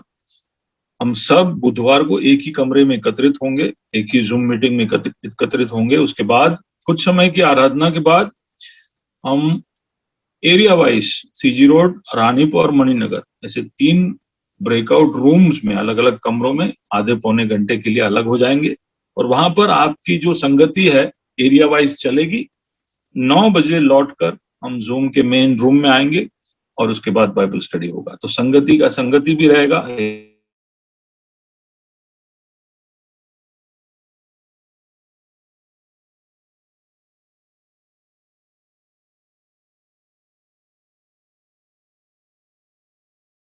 एरिया वाइज आता है क्योंकि और हम सब एक साथ भी संगति कर पाए और एरिया वाइज भी संगति कर पाए। ये सब प्रभु का धन्यवाद जूम जैसे टेक्नोलॉजी के लिए जहां पर ये सब संभव हो रहा है। 2021 में लगता है कि हम लाइफ सेल्स में मिल नहीं पाएंगे, तो ये शायद पूरे 2021 में इसी तरह से हम जूम में आगे से मिलते रहेंगे। तो आप इस बात को गौर करिएगा। अगर आपके लाइफ सेल शनिवार को या गुरुवार को सब हो रहे थे तो सब कैंसिल। अब सिर्फ बुधवार को एक ही समय हम सब बुधवार शाम को 8 से 9:30 पौने 10 के बीच के समय तक एकत्रित होंगे। संगति के लिए आप सबका स्वागत है। वहां पर हम इस बाइबल जिसकी हम घोषणा कर रहे थे कि ये हमें प्रभु की खोज करने, उसमें दृढ़ रहने, उसके पास लौट कर आने और उसका सामना करने के लिए तैयार करता है, ये सब बातें वहीं पर होती है। ओके, आइए तो वचन की ओर, हमारे संदेश की ओर हम जाए। पुराने नियम के अंदर हम देखते हैं कि प्रभु का जो फोकस है, प्रभु ज्यादातर इजराइल का जो राष्ट्र है उसके साथ कार्य करता है, उसके साथ वो शामिल रहता है। लेकिन नए नियम में जब आते हैं तो हम देखेंगे कि उसका ध्यान अब केवल राष्ट्र इजराइल पर ही नहीं, थोड़ा और विश्वव्यापी हो रहा है, थोड़ा ग्लोबल हो रहा है। ये बात मैं इसलिए बता रहा हूं क्योंकि पुराने नियम के अंदर जो कोई घटनाओं को हम देख रहे हैं और इजराइल और परमेश्वर के बीच में वहां पर जो भी हो रहा है उसको आज हम विश्वव्यापी रूप से देखेंगे तो बहुत सारी चीजें, अगर समझ लो कि इजराइल के साथ कोई घटना हुई या उनके समय में कोई परिस्थिति थी और उसमें प्रभु ने जिस तरह से प्रतिक्रिया दिखाई, वो बातें हमें मदद करेगी समझने के लिए कि आज अगर वैसी ही परिस्थिति जब इजराइल की जैसी तब थी वैसे आज विश्व में है या हमारे राज्य में है, तो उस परिस्थिति से हम क्या आत्मिक समझ ले सकते हैं। What spiritual insight can be get from a similar situation. क्योंकि प्रभु तो बदला नहीं है, प्रभु पुराने नियम में भी और नए नियम में भी वही प्रभु है। तो उस परिस्थिति में इजराइल के साथ उसने कुछ बात की, तो आज वही बातें हम सब के ऊपर भी लागू होती है। तो इस तरह से आज से लेकर हम आगे के कुछ हफ्तों तक पुराने नियम के भविष्यवक्ताओं में से, माइनर प्रॉफिट्स में से हम कुछ सीख लेंगे और आज उसकी मैं शुरुआत कर रहा हूं। और आज हम जाएंगे आमोस के पुस्तक, प्रॉफिट आमोस के पुस्तक में से। आप में से कई लोगों ने बाइबल में ये पुस्तक देखा नहीं होगा। पुराने नियम के अंदर ढूंढते ढूंढते आओगे तो कुछ 8-9 अध्यायों का एक छोटा सा पुस्तक है आमोस। और ये पुस्तक के अंदर से कुछ बातें आपके ध्यान में लेना चाहता हूं जो आज के हमारे इस परिस्थिति के ऊपर लागू होती है। तो ये आमोस जो भविष्यवक्ता है वो ज़करया, यशाया, ये सारे भविष्यवक्ताओं का समकालीन यानी कॉन्टेम्पररी प्रॉफिट है। और ये राजा जेरोबोआम द सेकंड और राजा उजाया, ये 2 राजाओं के समय में ये भविष्यवाणी करते थे। और उस समय का इजराइल कैसा था कि वहां पर एक राज्य की स्वीकृति मिल गई थी, एक स्टेट रिकॉग्निशन मिल गया था मूर्ति पूजा को। तो आप समझिए इजराइल में मूर्ति पूजा स्टेट रिकॉग्निशन के साथ आ गया था कि भी मूर्ति पूजा तुम कर सकते हो, तुम यहोवा की आराधना जब कर रहे हो तो उसमें मूर्ति पूजा भी शामिल कर सकते हो, दूसरे तरीके भी शामिल कर सकते हो।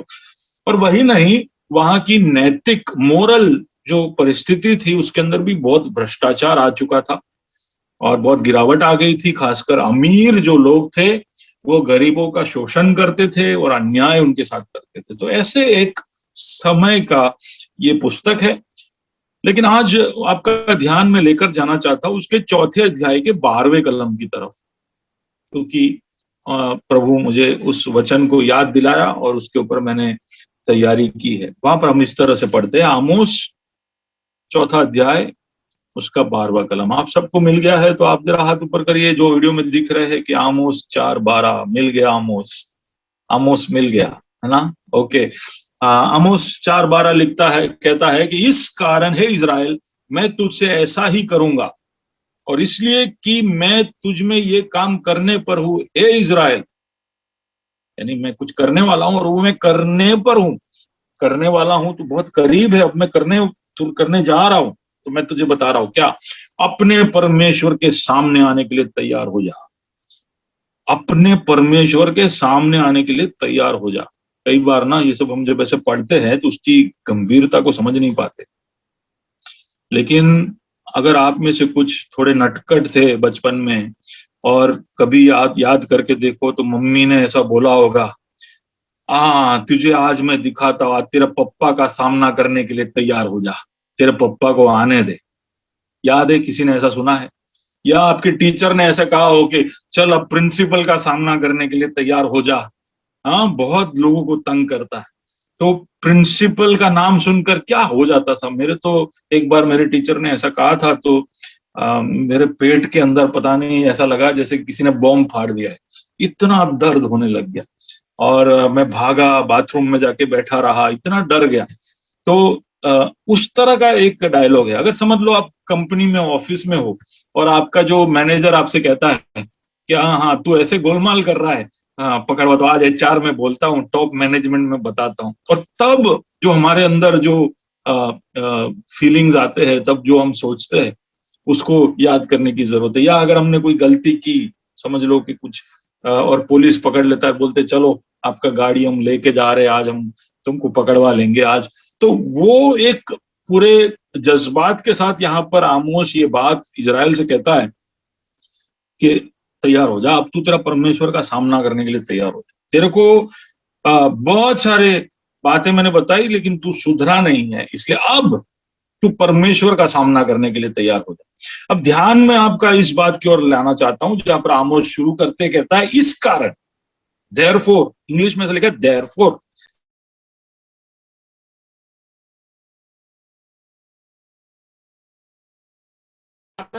वजह से अब ये हो रहा है, मेरा सुनाई दे रहा है? या तो कुछ कारण थे जिसकी वजह से ये हो रहा है, कर हम इसमें से समझ सकते हैं। और उसके कारण क्या है वो देखने के लिए हम उसके पहले आयतों में जाएंगे। आमोस चैप्टर नंबर 4 उसके 6 से 11 जब हम देखेंगे, 6 to 11, तो उसके अंदर हम अलग अलग चीजों को देखेंगे। हम 5 कारण देख सकते हैं कि 5 कारण प्रभु बोलता है कि मैंने तुम्हें 5 अलग अलग चिन्ह दिए और 5 चिन्ह भी तू समझा नहीं, इसके वजह से, इस कारण से अब तू प्रभु का सामना करने के लिए तैयार हो। अभी 5 कारण देख लेते और इसकी तुलना हम आज के हमारी इस परिस्थिति के साथ करते।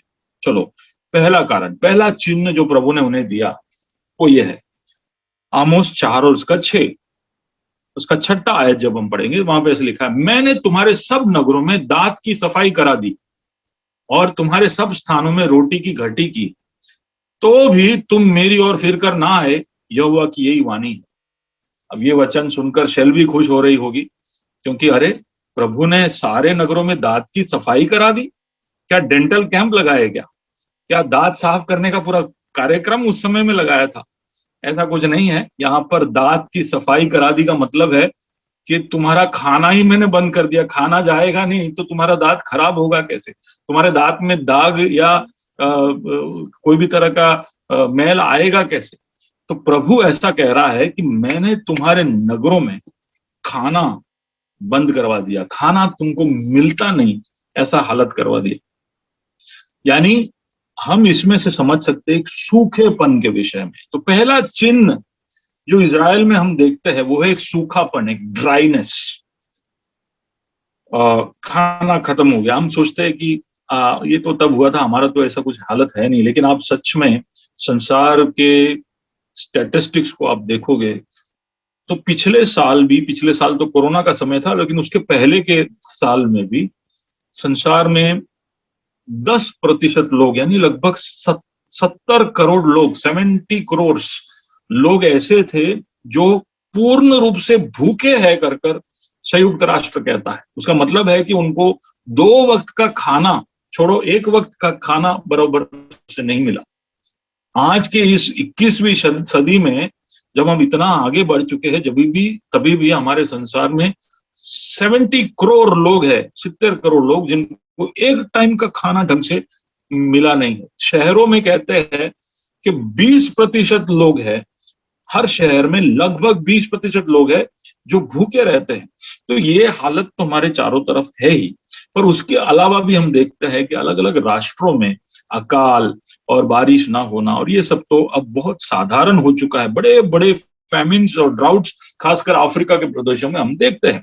तो एक सूखापन हमारे चारों ओर है। इस सूखेपन को हम हमारे सोते को सूखने के बराबर देख सकते हैं। कैसा सोता सूखता है? हमारा आय का, हमारे आमदनी का सोता सूख रहा है, हमारे रिश्तों में प्यार का सोता सूख रहा है, हमारी परिस्थितियों में आनंद का सोता सूख गया है, हमारे परिस्थितियों का सामना करने के लिए जो ताकत और हिम्मत चाहिए उसका सोता सूख गया है। तो एक तरह से एक सूखापन हर तरफ हम शायद महसूस कर सकते हैं। शायद हमारे व्यक्तिगत जीवन में ना हो, लेकिन हमारे चारों ओर जब हम लोगों को देखते हैं तो हम देखते हैं कि एक सूखापन हमारे चारों ओर है। इस सूखेपन को देखकर इजराइल प्रभु की ओर लौट कर नहीं आया। वही तो प्रभु यहां पर कह रहा है, तो भी तुम मेरी ओर फिर कर ना आए। यहोवा की ये वाणी है, मैंने तुम्हारे चारों ओर सूखापन भेजा, सूखापन तुमने अनुभव किया, तुम्हें भोजन भी समय पर नहीं मिला, तो भी मुड़ के आने का तुमने कभी सोचा नहीं। ये तो इजराइल का प्रतिक्रिया है। हमारा प्रतिक्रिया कैसा है? हमारे भी चारों ओर जब ये सूखापन हम हमारे चारों ओर देखते हैं, हमारे व्यक्तिगत जीवन में भी देखते हैं, तो क्या ये सूखापन हमें एक प्रभु की ओर से चिन्ह जैसा लगता है? प्रभु जैसे कि शायद ये सूखापन इसलिए लाया है ताकि हम प्रभु की ओर लौट कर आए, क्योंकि प्रभु ने सूखेपन के अनुभव में से भेजने के लिए हमको नहीं चुना, लेकिन ये सूखापन क्या हमको प्रभु की ओर देखने के लिए मजबूर कर रहा है। दूसरा चिन्ह की ओर देखते हैं। जब आप 5 चिन्ह देखोगे तो आप समझ जाओगे कि प्रभु क्या हमें बता रहा है। उसका आमोस चैप्टर 4 उसका 7 और 8 जब हम पढ़े, जब कटनी के 3 महीने रह गए तब मैंने तुम्हारे लिए वर्षा ना की। मैंने एक नगर में जल बरसा कर दूसरे में ना बरसाया। एक खेत में जल बरसा और दूसरे खेत जिसमें ना बरसा वो सूख गया। इसलिए 2-3 नगरों में लोग पानी पीने को मारे मारे फिरते हुए एक ही नगर में आ गए, परंतु तृप्त न हुए, तो भी तुम मेरी ओर ना फिरे। यहोवा की यही वाणी है। दूसरा चिन्ह, पहला था सूखापन, लेकिन दूसरा जो चिन्ह हम यहाँ पर देखते हैं कि कुछ जगह पर बारिश हो रही है और कुछ जगह नहीं हो रही है। कुछ जगह सूखापन है तो कुछ जगह जैसे कि बाढ़ आ रही है या बहुत ज्यादा बारिश हो रहा हो। तो हम यहाँ पर एक इम्बैलेंस देखते हैं, एक असंतुलन।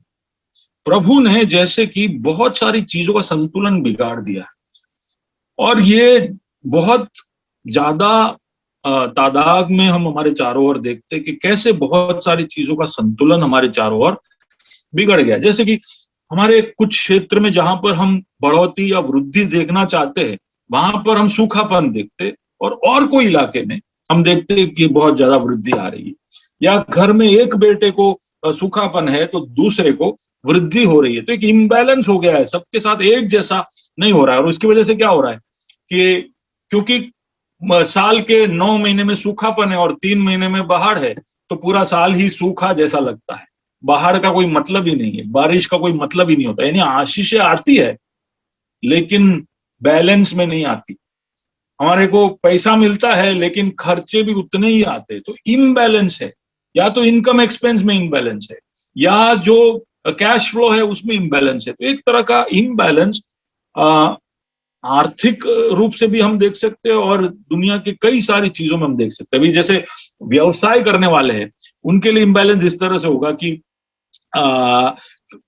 लोगों के पास ऑर्डर बहुत है लेकिन कस्टमर पैसे नहीं दे रहे, या रॉ मटेरियल के दाम कम हो गए लेकिन डिमांड नहीं है, या डिमांड है पर दुकान खुल नहीं रहे, या दुकान खुल रहे हैं तो नफा नहीं है। आप समझ रहे हो, कहीं कहीं थोड़ा थोड़ा दिख रहा है लेकिन उससे कोई फायदा नहीं हो रहा है, क्योंकि बैलेंस में नहीं, इम्बैलेंस में। तो प्रभु इजराइल के उस समय में जो इम्बैलेंस या असंतुलन किया, मैं समझता हूं कि आज की हमारे परिस्थिति में भी इस असंतुलन को, इस इम्बैलेंस को हम देख सकते हैं। इजराइल तो नहीं मुड़ा, इजराइल नहीं मुड़ा, लेकिन हमारा प्रतिक्रिया कैसा है? कई बार जब इम्बैलेंस हो जाता है ना, तो एक तरह का जिद हम पकड़ लेते हैं, हट हम में हो जाती है कि फाइट मारेंगे, हम बैलेंस लेके आएंगे। क्यों नहीं आएंगे? क्योंकि कहीं ना कहीं आमदनी आ रही है, तो खर्चे को हम कैसे भी करके फाइट मार के हम कर लेंगे। ऐसी एक प्रतिक्रिया की तरफ हम आ जाते हैं, एक अच्छा सर्कस आर्टिस्ट जैसे हम बन जाते हैं। तो और हमारे दुनिया की परिस्थिति भी ऐसी ऑफ बैलेंस ही है पूरा। अब उसको आर्थिक तरह से देखो, राजनीतिक तरह से देखो, प्राकृतिक तरह से देखो, धार्मिक तरह से देखो, भौतिक तरह से देखो, मौसम की तरफ से देखो, या पर्यावरण की तरफ से देखो, हर तरफ से चारों तरफ एक असंतुलन हमें दिखाई दे रहा है। आमोस कह रहा है ये सब चिन्ह है, ये सब चिन्ह है, प्रभु की ओर से चिन्ह है कि हम सब लौट कर आए। और ये चिन्ह हमें प्रभु के लिए तैयार करने के लिए मजबूर करता है। ठीक है, अगर नहीं हो रहे हैं तो फिर, या हो रहा है तो भी हमें प्रभु के लिए तैयार हो जाना चाहिए, उसका सामना करने के लिए तैयार होना है। जैसे पिछले हफ्ते मैंने आखिर में एक कलम पढ़ा था कि हम उसका सामना लज्जित होकर नहीं, हियाव के साथ कर पाए, इसके लिए हम अपनी तैयारी करें। तो इस तरह से तैयार होने के लिए ये चिन्ह हम सबको मदद करे। हमारे चारों तरफ हमें ये दिखाई दे रहा है।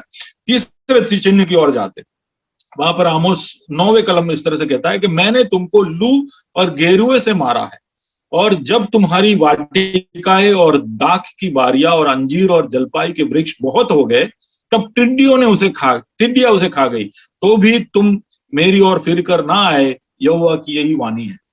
अब ये तीसरा चिन्ह है। यहाँ पर प्रभु क्या बोल रहा है?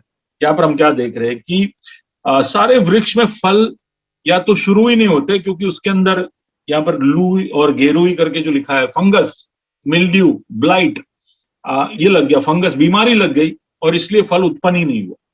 और कुछ जगह पर फल उत्पन्न हुआ और हमें ऐसा लगा कि यार बम्पर हार्वेस्ट आ रहा है, लेकिन फल हम कलेक्ट करें उससे पहले टिड्डियां आ गई, लोकस्ट आ गया और सारे फल को खत्म कर गया। तो एक तरह का निष्फलता, फ्रूटलेसनेस। पहले मैंने कहा चारों तरफ सूखापन, दूसरा मैंने कहा चारों तरफ असंतुलन, तीसरा मैं कह रहा हूं फ्रूटलेसनेस, एक निष्फलता चारों तरफ हम देख सकते हैं। और हालांकि ऐसा लगता है कि यार ये प्रोजेक्ट अब खत्म हो जाएगा तो मजा आ जाएगा, बहुत ऑर्डर मिले, लेकिन लास्ट मोमेंट पे ऑर्डर कैंसिल हो गया।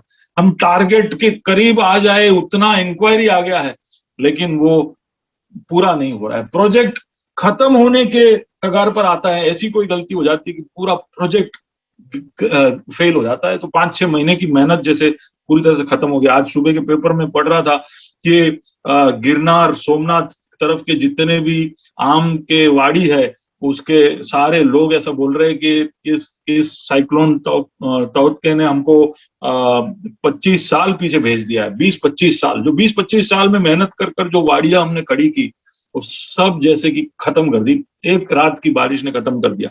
तो एक तरह से एक निष्फलता के अनुभव की तरफ हम चारों ओर, हमारे जीवन में नहीं तो हमारे आसपास के लोगों के जीवन में हम ये देख पा रहे हैं। तो इजराइल की प्रतिक्रिया क्या थी? निष्फलता आई तो इजराइल की प्रतिक्रिया, वो प्रभु की तरफ लौट कर नहीं आए, सोच रहे कि क्यों हो रहा है, ज्यादा खाद डालने से कुछ होगा क्या? इसका प्राकृतिक तरीके से, मानसिक मानुष्य तरीके से या इंसानी तरीके से कैसे इन प्रॉब्लम्स का सॉल्यूशन किया जाए। हमारे जीवन में सूखापन आया है तो हम इसके लिए क्या करें? हम सब बैठकर दिमाग लगा रहे हैं। हमारे जीवन में असंतुलन है तो बैलेंस कैसे लेके आए? फ्रूटलेसनेस है तो कैसे फ्रूट लेके आए? चलो मेहनत करते, लेट अस मेक, नया रिजोल्यूशन बनाते, अब हम 8 घंटा नहीं 10 घंटा काम करेंगे तो हम फ्रूटफुल हो जाएंगे। तो इस तरह के सॉल्यूशंस की तरफ हम भी आ रहे हैं। शायद हम ये नहीं समझ रहे कि शायद ये प्रभु की तरफ से एक चिन्ह हो। अगर आप ऐसा समझ रहे हो और प्रभु की तरफ लौट के आ रहे हो तो प्रभु की महिमा और आपको उसकी वजह से उद्धार जल्द से जल्द प्राप्त हो। लेकिन इतना सब होने के बावजूद भी कई बार हम इसको चिन्ह समझते नहीं है। पर ये हमारे चारों ओर हो रहा है, संसार में भी हर तरफ। इस पैंडेमिक ने तो खास करके कितने सारे स्टार्टअप्स को, कितने सारे प्रोजेक्ट्स को खत्म कर दिया। तो एक निष्फलता की एक लहर को हम हमारे चारों तरफ देखते हैं। तीसरा चिन्ह था निष्फलता। चौथा चिन्ह क्या है? Fourth sign, Amos chapter 4 verse 10, वहां पे इस तरह से लिखा है कि मैंने तुम्हारे बीच में मिस्र देश की सी मरी फैलाई, मैंने तुम्हारे घोड़ों को छिनवाकर तुम्हारे जवानों को तलवार से घात करा दिया और तुम्हारी छावनी की दुर्गंध तुम्हारे पास पहुंचाई, तो भी तुम मेरी ओर फिर कर ना आए, यहोवा की यही वाणी है। अब यहाँ पर इजराइल के साथ क्या हुआ कर यहोवा बता रहा है मैंने बीमारी भेजी और युद्ध भेजा और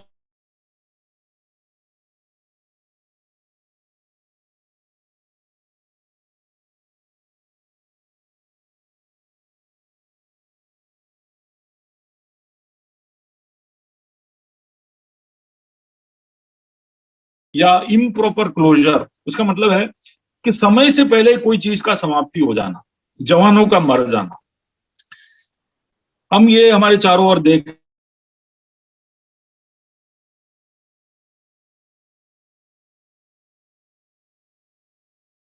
रहे कि बहुत सारे फूलों को जब वो बहुत सारे बिजनेसेस शुरू होने से पहले खत्म हो रहे, बहुत सारे लोग हमें चारों ओर देख रहे हैं। कल भी कोई बता रहा था 24 साल का एक बंदा, शादी के 1 ही महीने हुए कोविड हुआ, चल बसा। तो अभी तो उसने 1 महीना शादी का देखा था और उसके साथ ऐसा हो गया।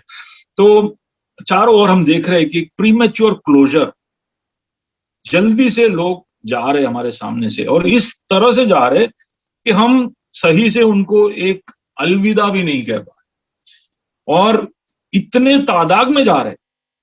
अब पिछले 1 महीने का हमारा पेपर हम थोड़ा ध्यान से पढ़े तो हमें ये ख्याल आ जाएगा कि ये तो हमारे साथ हो रहा है कि इतने तादाद में मर रहे हैं कि हम उनको अंतिम विदाई भी ढंग से दे नहीं पा रहे, प्रॉपर विदाई नहीं दे पा रहे। और इसलिए कह रहा है कि तुम्हारे छावनी की दुर्गंध, यानी ये वहां पे तो युद्ध इतना हुआ कि इनको प्रॉपर एक गाड़ने की प्रक्रिया भी वो कर नहीं पा रहे थे, इतने सारे लोग मर रहे थे। तो गाड़ ले उससे पहले तो उनकी बदबू, लाशों की बदबू आने लगी, इस हद तक होने लगा। अब हमारे चारों तरफ की परिस्थिति में भी कोई कमी नहीं है, ये कुछ ऐसा ही बुरा था, ऐसा ही बुरा हालत था जब 8-8, 10-10, 12-12 घंटे तक लोग शमशानों के बाहर खड़े रहते क्यू में कि भाई हम इनका अंतिम अलविदा कर पाए। और जिनको अलविदा कर रहे, ना उनको छू सकते, ना उनको ढंग से देख सकते, ना ज्यादा लोग वहां पर पहुंच सकते। तो सब एक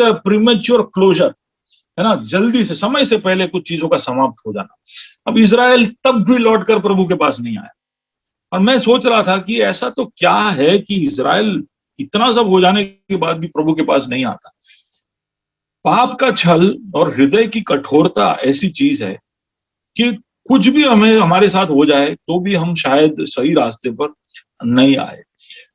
तो अगर इतना सब होने के बावजूद संसार हिल रहा है, सूखापन है, निष्फलता है, असंतुलन है और समय से पहले चीजों का समाप्ति हो रहा है, ये सब के बावजूद हमारे दिल में कोई हलचल नहीं हो रहा है, हमारे हौसले बुलंद है, हम अभी भी सपने देख रहे, हम अभी भी 4 BHK का प्लान बना रहे और अभी भी हमारा ड्रीम यही है कि यार हमको ऑडी का Q7 खरीदना है और मेरे लड़की का शादी मेरे को ऐशो आराम से करना है और एक बार मेरे को आईबीजा जाना है। तो ये सब तुम्हारे सपने हैं।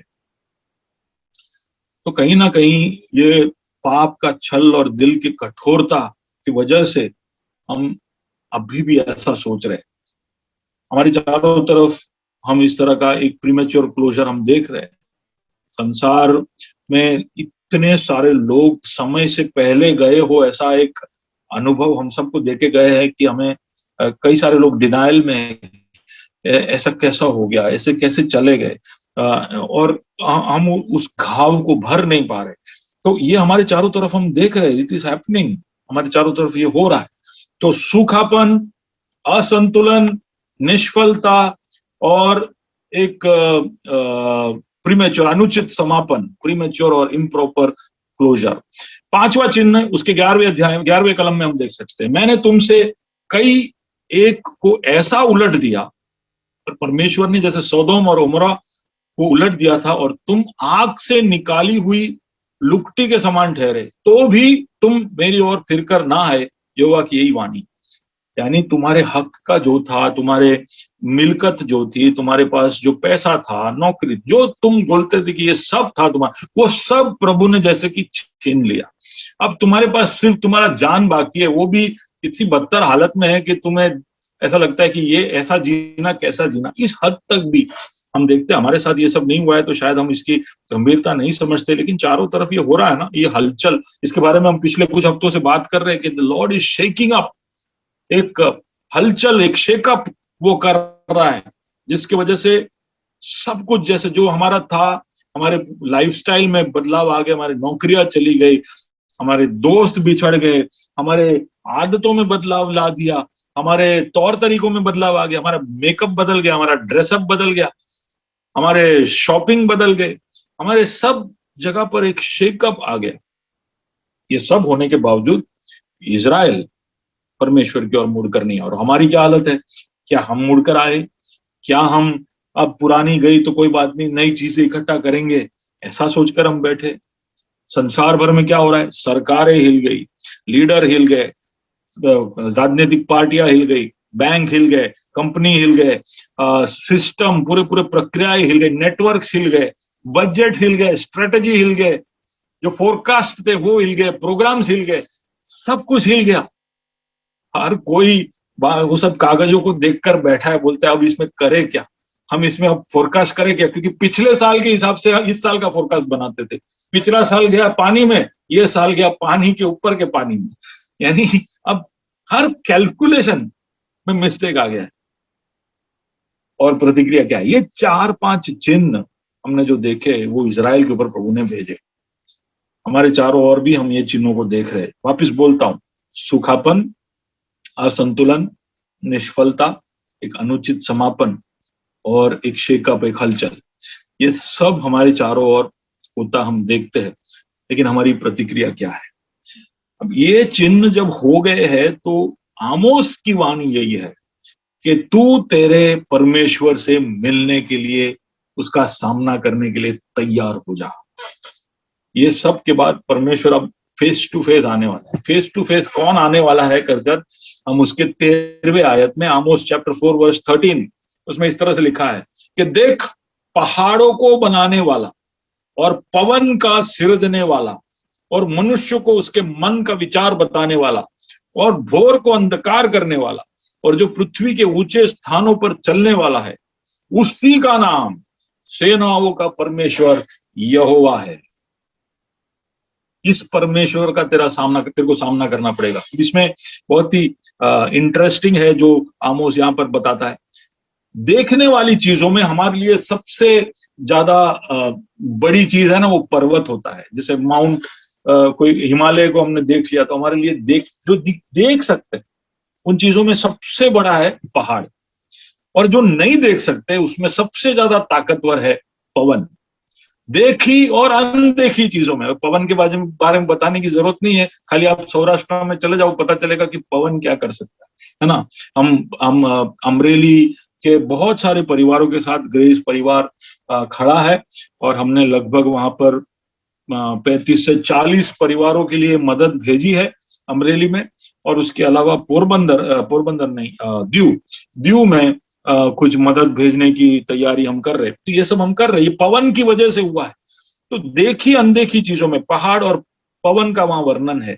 उसका सिरजने वाला, उसका बनाने वाला, उसका सामना करना है। पहाड़ को देखकर हमारा मुंह खुल जाता है, पवन की ताकत को देखकर हम भाग जाते हैं। तो पवन और पर्वत को बनाने वाला, उसका सामना तुम्हें करना है।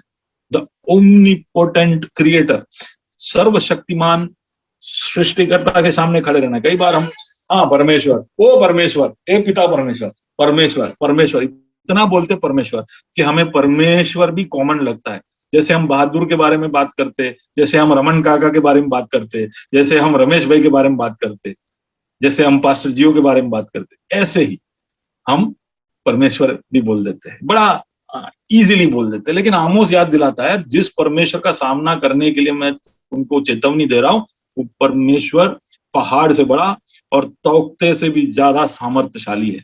दूसरा, वो तुम्हारे मन के विचार को जानने वाला है, ये ओमनिशिएंट है, वो ओमनीपोटेंट ही नहीं, ओमनिशिएंट है, सब कुछ जानने वाला है। वो विचारों को जांच कर, भावनाओं को, कल्पनाओं को, तुम्हारे मन के अंदर की गहरी बातों को जानने वाला एक न्यायाधीश है, द ओमनिशिएंट जज, तो ओमनीपोटेंट क्रिएटर, द ओमनिशिएंट जज।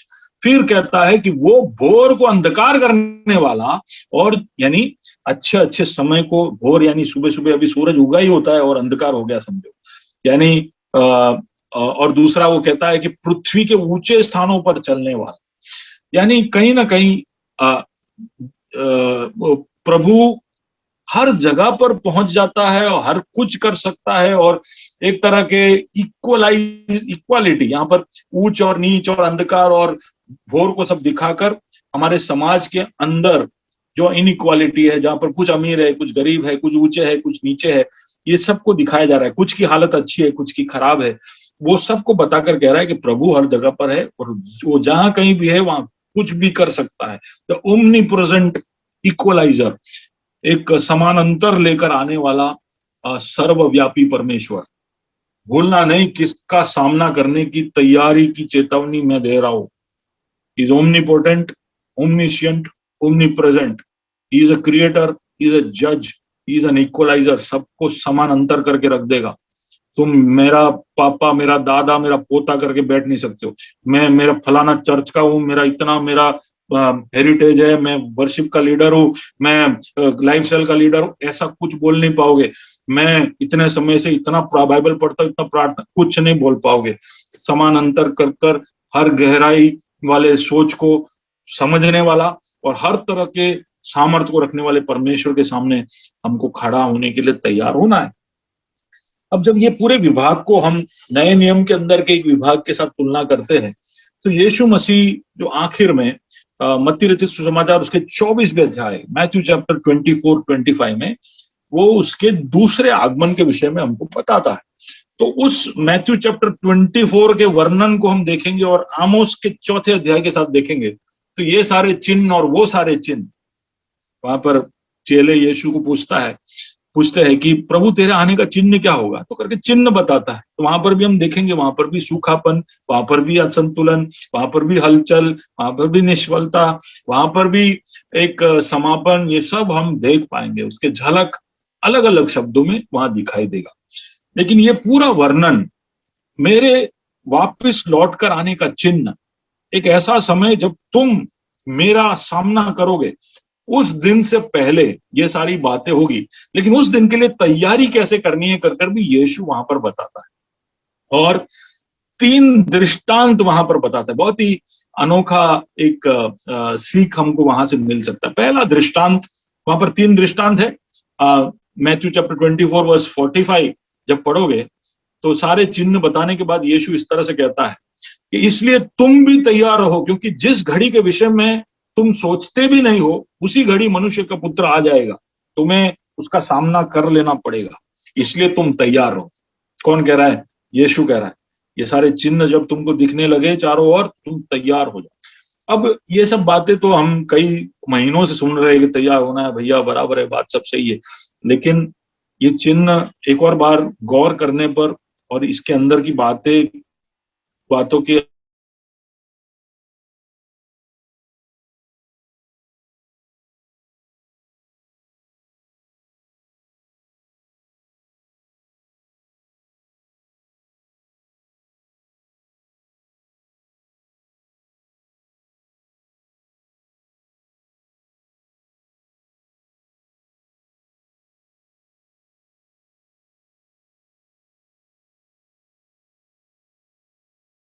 जितने भी लोग हैं उनको समय समय पर तू भोजन प्रदान करना। तो उससे अपेक्षा यही थी कि वो विश्वास योग्यता के साथ जो भोजन है, लोगों को जो जरूरत है सबकी, वो समय समय पर प्रदान करे। ओके, तो जो लोगों की जरूरत है वो प्रदान करे। लेकिन हम देखिए उसके 24, उसके 49, 50 और 51 की ओर जाएंगे, वहां पर ऐसे लिखा है, परंतु यदि वह दुष्ट दास सोचने लगे कि मेरे स्वामी के आने में देर है और अपने साथी दासों को पीटने लगे, और पियक्कड़ों के साथ खाए पिए, तो उस दास का स्वामी ऐसे दिन आएगा जब वह उसकी बाट ना जोता हो। अब यहां पर प्रभु कह रहा है कि तैयारी करनी है, लेकिन हम कैसे तैयार नहीं होते हैं? हमारा कैलकुलेशन थोड़ा मिस्टेक हो जाता है, हमारी गिनती में थोड़ा मिस्टेक हो जाता है। हम ऐसे सोचते हैं कि यार तो सब कितने सालों से, कई लोग बोलते कितने सालों से प्रचार हो रहा है, यीशु आएगा, यीशु आएगा, मेरे परदादा ने भी यही प्रचार किया, मेरे दादा ने भी प्रचार किया, मुझे तो लगता है मेरे पर पोते भी यही प्रचार करेंगे। यानी उसका मतलब क्या है अभी वक्त है। ऐसा थोड़ी, अभी तो मेरा शादी बाकी है, अभी तो प्रभु के बहुत सारे भविष्यवाणियां मेरे बारे में, भविष्य प्रभु ने बोला है कि मेरे को 3 बच्चे होंगे, अभी तो पहला ही बच्चा हुआ है, अभी 2 और होंगे, उसके बाद प्रभु आएगा। यानी ऐसे बहुत सारे लोगों के अलग अलग बहाने आपको सुनने को मिलेंगे कि अभी टाइम है, या हम बोलते नहीं है लेकिन हमारा प्रतिक्रिया ऐसा होता है जैसे कि यार ठीक है यार, ये सब सुन लेने का, बहुत ज्यादा लोड लेने का नहीं, अपने को अपना काम करते रहने का, अपना सपने सब चालू रखने का। तो इस तरह का एक प्रतिक्रिया हमारा मिसकैलकुलेशन। लेकिन इस मिसकैलकुलेशन में क्या है कि तुम भले तुम्हारे काम करो, लेकिन तुमसे जो अपेक्षा है उसको पूरे करे बगैर नहीं। जो जरूरत की चीजें तुमको दूसरों तक पहुंचानी है वो अगर तुम नहीं करोगे तो नहीं चलेगा। You have to do what is needed. जो लोगों की जरूरत है वो तुम्हें, what is expected of you. यहां पर मैं समझता हूं कि उसको आज्ञाएं दी गई थी, उसको आज्ञाओं का पालन करना। वो आज्ञाओं का पालन ना कर उसने अपना दिमाग लगाया और अपने कैलकुलेशन लगाए, और इसकी वजह से क्या हुआ, स्वामी एक ऐसे समय में आया जब वो पकड़ा गया। वो अपने स्वामी को खुश नहीं कर पाया, वो तैयार नहीं पाया गया। तो यीशु मसीह इस दृष्टांत के द्वारा हम सबको यही याद दिलाता है कि तुम्हें जो बताया गया है उसको फॉलो करो। Follow the instructions, follow the instructions. तुम्हारी जो अपेक्षा है, तुमसे जो अपेक्षा है उसको तुम पूरा करो। अपना दिमाग ज्यादा मत लगाओ, ठीक है। Don't try to make your own calculations. तुम्हारे खुद के अनुमान ज्यादा मत लगाओ। Don't make your assumptions. Follow the instructions. Very simple. One of the ways in which we can prepare to meet our God. एक तरीका जिसमें हम प्रभु के लिए तैयार अचूक होकर हो सकते हैं वो ये है कि उसके बताए गए आज्ञाओं का हम पालन करें, और हमसे जो सबसे मिनिमम एक्सपेक्टेशन है, जो जरूरत की चीज है, उसमें हम कोई भी तरह का चूक ना दिखाए। Take this seriously. प्रभु ने जो बताया है, हमें ऐसा लगता है कि यार प्रभु ये आज्ञा देता, वो आज्ञा देता, सोटी लेके हमारे पीछे पड़े रहता, क्या ये कोई एनसीसी का इंस्ट्रक्टर है क्या, ये कैंप का इंचार्ज है क्या, ये क्या जब देखो सोटी लेके ये करो वो करो, ये आज्ञा है वो आज्ञा है। लेकिन ये आज्ञा है, ये जो बातें हैं वो सब जरूरत की है। बिन जरूरत की कोई भी तरह का इंस्ट्रक्शन या आज्ञा वो हमें देता नहीं। याद रखिए वो क्या कहता है कि मेरा जुआ हल्का है, मेरा जुआ हल्का है, तुम्हें भारी नहीं लगे। तुम्हारे जरूरत के लिए जितना चाहिए उतना ही मैं तुम्हें इंस्ट्रक्शन देता हूं। उसमें भी हम हमारा दिमाग लगाते, कैलकुलेशन करते। प्रभु कहता है कि तुम ऐसा मत करो, तुम्हारे तैयारी से चूक जाओगे। You will be ill prepared. मैं अचानक से आऊंगा और तुम्हारा कैलकुलेशन, मिसकैलकुलेशन पकड़ा जाएगा। तुमने जो सोचा है, तुमने जो अनुमान लगाया है वो सब गलत साबित हो जाएगा। इसलिए तुम सबसे पहले तुम्हें जो बताया गया है उसको करते जाओ। अब दूसरे दृष्टांत की ओर जाते हैं। पैराबल नंबर 2, वो मत्ती रचित सुसमाचार 25 उसका 1 से 13 तक हम देख सकते हैं। यहाँ पर 10 कन्याओं का, 10 वर्जिन्स, उसका दृष्टांत बताया गया है। और ये कहानी शायद हम जानते हैं। इसमें से 5 बुद्धिमान कन्याएं थी और 5 मूर्ख कन्याएं थी। और यहाँ पर हम देखते हैं कि इसमें से 5 जो बुद्धिमान थी उसके विषय में ऐसा लिखा है कि उनकी तैयारी थोड़ी लंबे समय के लिए थी। वो जो कुछ सोच रहे थे वो लंबे गाले के लिए सोच रहे थे। जो 5 मूर्ख थी वो ऐसा सोच रही थी कि हाँ ठीक है ना यार, अभी आ जाएंगे, अभी अपने जाते थोड़ी देर में आ जाएंगे और फिर अपने वापस आ जाएंगे। लेकिन जो दूसरी थी, जो 5 बुद्धिमान थी, उन्होंने सोचा कि पता नहीं आज आए नहीं आए। तो थोड़ा और तेल उन्होंने अपने कुप्पियों में भरा और एक लंबे रेस के लिए वो तैयार हो गए। मसीह हमको क्या बता, मसीह ऐसा कह रहा है कि तैयारी का एक भाग ये भी है कि तुम लंबा सोचो, लंबा सोचो। कई बार मसीह जो है वो सब कुछ ऐसे शॉर्ट टर्म में सोचता है। अभी मेरी जरूरत है, मुझे चंगाई चाहिए, ये चंगाई मुझे अभी दे दो, बाद में क्या है वो तब देखेंगे। यानी हम रोज रोज के लिए जानवरों के जैसे जीते, आज अभी ये चाहिए। अरे भैया बाइबल पढ़ो थोड़ा, उसके अरे क्या है उसमें इतना सारा क्या पढ़ना है, मैं थोड़ा थोड़ा रोज के लिए पढ़ लेता हूं ना, बहुत हो गया। हम लंबा नहीं सोचते, हम बहुत दूर तक गहराई तक चीजों में प्रवेश करते नहीं।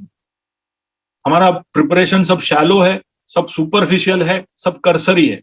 हमारा नीड सब रिएक्शन बेस्ड है। आज की जरूरत हमको पूरा कर दे, बस कल क्या होगा वो देखा जाएगा। अभी प्रभु कहता है कि you have to think long. तुम 5 साल के लिए सोचो, 10 साल के लिए सोचो, 50 साल के लिए सोचो।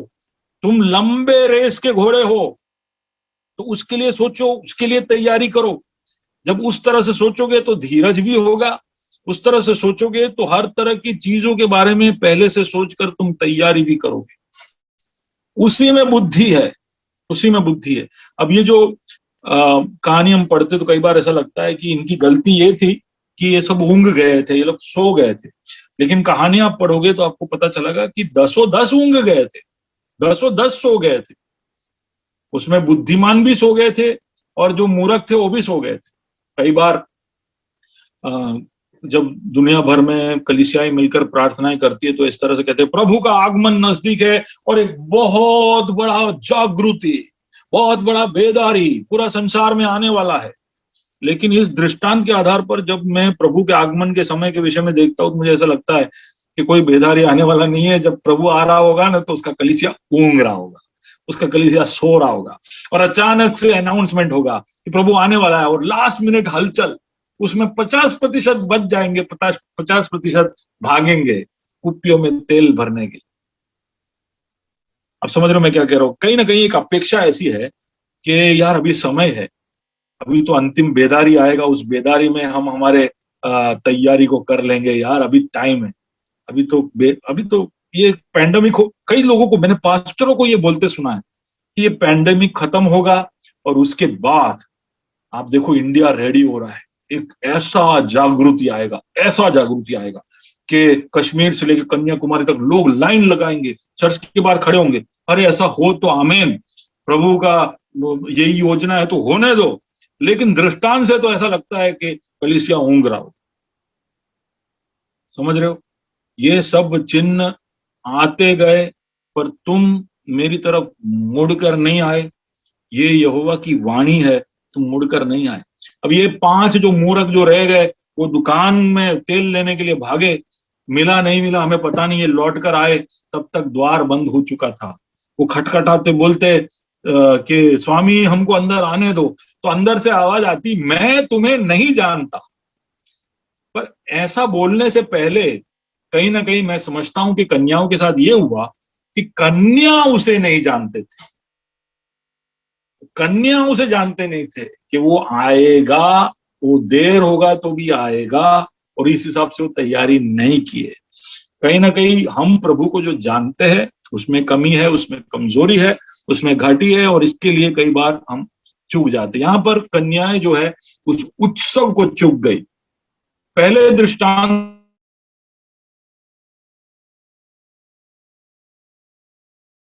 में प्लीज हिज मास्टर, यहां पे हम देखेंगे कि ही मिस्ड द सेलिब्रेशन, जो उत्सव हो रहा था उसको उसने मिस किया।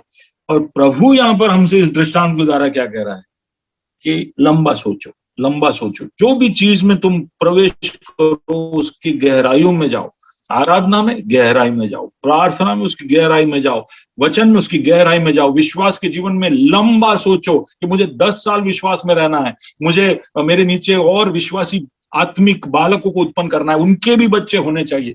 उस तरह से लंबा सोचना चाहिए। वो है तैयारी, वो है कुप्पी में तेल भरना। तो प्रभु कहता है कि तैयारी में ये भी शामिल है कि तुम गहराई में चीजों में उठो, जैसे ऊपर ऊपर से नहीं। ठीक है, एक और बात जब मैं बोलूंगा, अगला जो बोलूंगा तो उसमें आप समझ जाओगे। तीसरा दृष्टांत की ओर आते हैं, मेरे संदेश के अंत की ओर मैं पहुंच रहा हूं। तीसरा दृष्टांत कि मत्ती रचित सुसमाचार उसका 25वां अध्याय उसके 14 से 30 तक जब हम पढ़ते हैं तो वहां पर तोड़ों के बारे में, टैलेंट्स के बारे में एक दृष्टांत है, तीसरा दृष्टांत। वहां पर हम देखते हैं कि एक स्वामी जब दूर देश में जाता है तो अपने 3 दासों को बुलाकर एक को 5, एक को 2 और एक को 1 तोड़े देता है और कहता है कि जाओ व्यापार करो। अब इसमें से एक जो बहुत चतुर था, बहुत चालाक था, वो ऐसा सोचता है कि यार मैं इसको व्यापार में ले जाऊं और ये एक तोड़ा जो उसने मुझे मुश्किल से दिया, बाकी सबको तो उसने दिल खोल के दिया लेकिन मुझे थोड़ा कम दिया।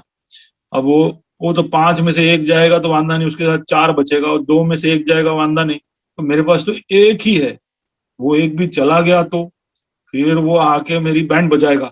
इसके लिए एक काम करता हूँ, जो 1 मेरे पास उसने दिया है ना वो मैं छुपा के रखता हूँ ताकि वो जब लौट कर आए तो मैं उसको 1 वापस दूंगा और कहूंगा कि देख तूने दिया, ये तेरा सिक्का वापस तेरे हाथ में। और वो कहेगा शाबाश दास, तूने कितना अच्छा किया, मैंने जो तुझे सौंपा वो तूने मुझे सुरक्षित वापस लौटा कर दिया। ऐसा हुआ क्या दृष्टांत में? दृष्टांत में ऐसा हुआ कि भाई वाह वाह वाह, सोच कितना इंप्रेसिव है, कितना चतुर है ये। लेकिन हम देखेंगे कि वो अपने स्वामी के कंधे पे एक बंदूक रख के फोड़ रहा है। वो अपने निष्क्रियता को और अपने आलस को और अपने कपट बुद्धि को अपने स्वामी के चरित्र और उसके स्वभाव के पीछे छुपाकर वो अपने उस खामियों को छुपाने की कोशिश कर रहा है। ऐसा हम देख सकते हैं। हम में से कई लोग भी सोचते हैं यार प्रभु ने जो दिया उसको हम संभाल कर उसके अंजाम तक पहुंचाए, बहुत अच्छी बात है। जैसे कि हमारा उद्धार जो है, कई सारे मसीह लोग क्या समझते हैं कि यार उद्धार प्राप्त हो गया, बराबर, अभी हमको कैसे भी करके अपना उद्धार को संभाल के किसी का कुछ बिगाड़ो मत और सुधारने में मत जाओ, क्योंकि दोनों तरफ जाओगे तो क्या लाइफ थोड़ा हलचल में आ जाएगा। इसके लिए अपने को जो उद्धार प्रभु ने दिया ना उसको संभाल के उसको अंजाम तक पहुंचाओ और फिर प्रभु को बोलो देख प्रभु तूने जो उद्धार मुझे दिया वो मैं कितना सुरक्षित तरह से तेरे हाथों में ला कर दे रहा हूं। प्रभु बोलेगा भाई तेरे को मैंने बहुत सारी दूसरी जिम्मेदारियां दी थी, मैंने कहा था कि इसका व्यापार करो, तुझे तो उद्धार दिया है, उस उद्धार का सुसमाचार दूसरों को बताओ। दूसरों को तुम बताओगे तो हाँ मैं समझता हूँ रिस्क है उसमें, कोई झापट मारेगा, कोई गाली देगा, कोई तुम्हें लुभाएगा, कोई फुसलाएगा, तुम्हारे उद्धार रिस्क में आएगा। हो सकता है कि तुम उद्धार खो जाओ, इतने उसके कगार तक आप पहुंच जाओ, लेकिन मैंने तुम्हें ऐसा थोड़ी कहा कि तुम्हें तुम्हारे उद्धार को बचा के रखना है। दूसरा वचन, प्रभु का वचन क्या कहता है कि जिसने तुम में जो अच्छा काम शुरू किया है उसको अंजाम तक पहुंचाने के लिए विश्वास योग्य है। तो तुम्हारे उद्धार को बचाए रखने का जिम्मेदारी तुम्हारा नहीं है, तुमको तो व्यापार करने को बोला है।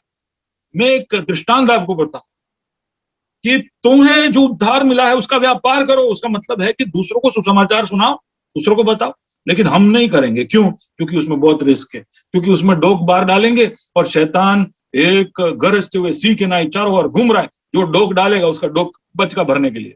तो हम में से कई लोग सुरक्षित, આપણે કોઈને કઈ કહેવાનું નહીં, આપણે પ્રાર્થના કરવાની, આપણે આરાધના કરવાની અને આપણે એક अच्छी सारी जिंदगी जीता मसीह पासे पहुंची जवानी, है ना, किसी को कुछ करने का नहीं। और वो तीसरा वाला दास है जिसको एक तोड़ दिया था, और क्या हुआ उसको, प्रभु ने उसके हाथ में जो था वो भी उसके हाथ से छीन दूसरे को दे दिया।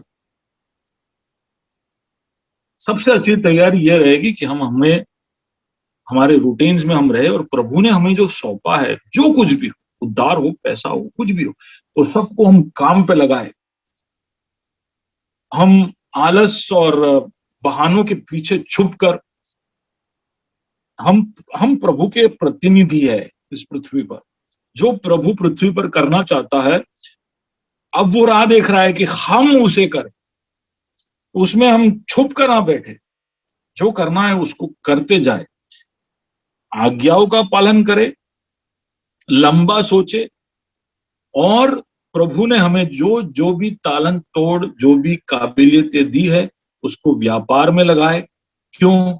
क्योंकि उसके अंजाम में तुम्हें एक प्रतिफल मिलेगा। यहाँ पर उस दास को, पहले और दूसरे दास को प्रतिफल मिला, 5 को उसके अनुसार, 2 को उसके अनुसार, और जिसने अपने तोड़े छुपा कर रखे उसको उसके अनुसार। तो तुम्हारे यहाँ पर यीशु हमको दृष्टांत के द्वारा क्या कह रहा है? Trade your talents. तुम्हारे अंदर जो कुछ मैंने दिया है उसको काम पे लगाओ, उसको छुपा कर मत रखो। कुछ सोचते हैं कि यार मेरे को गाना ढंग से गाना नहीं आता, जो आता है गाओ। अरे मुझे प्रचार ढंग से बोलना नहीं आता, जो आता है बोलो। तुम मुझे लिखना नहीं आता, जो आता है लिखो। अरे तुम्हें जो आता है उसको तुम काम पे लगाओ, वो सुधर जाएगा। हम राह देख रहे कि हम डॉक्टर हो जाए, हम मास्टर हो जाए, हम फिलोसोफर हो जाए, फिर हम ये सब करेंगे। तब तक तुम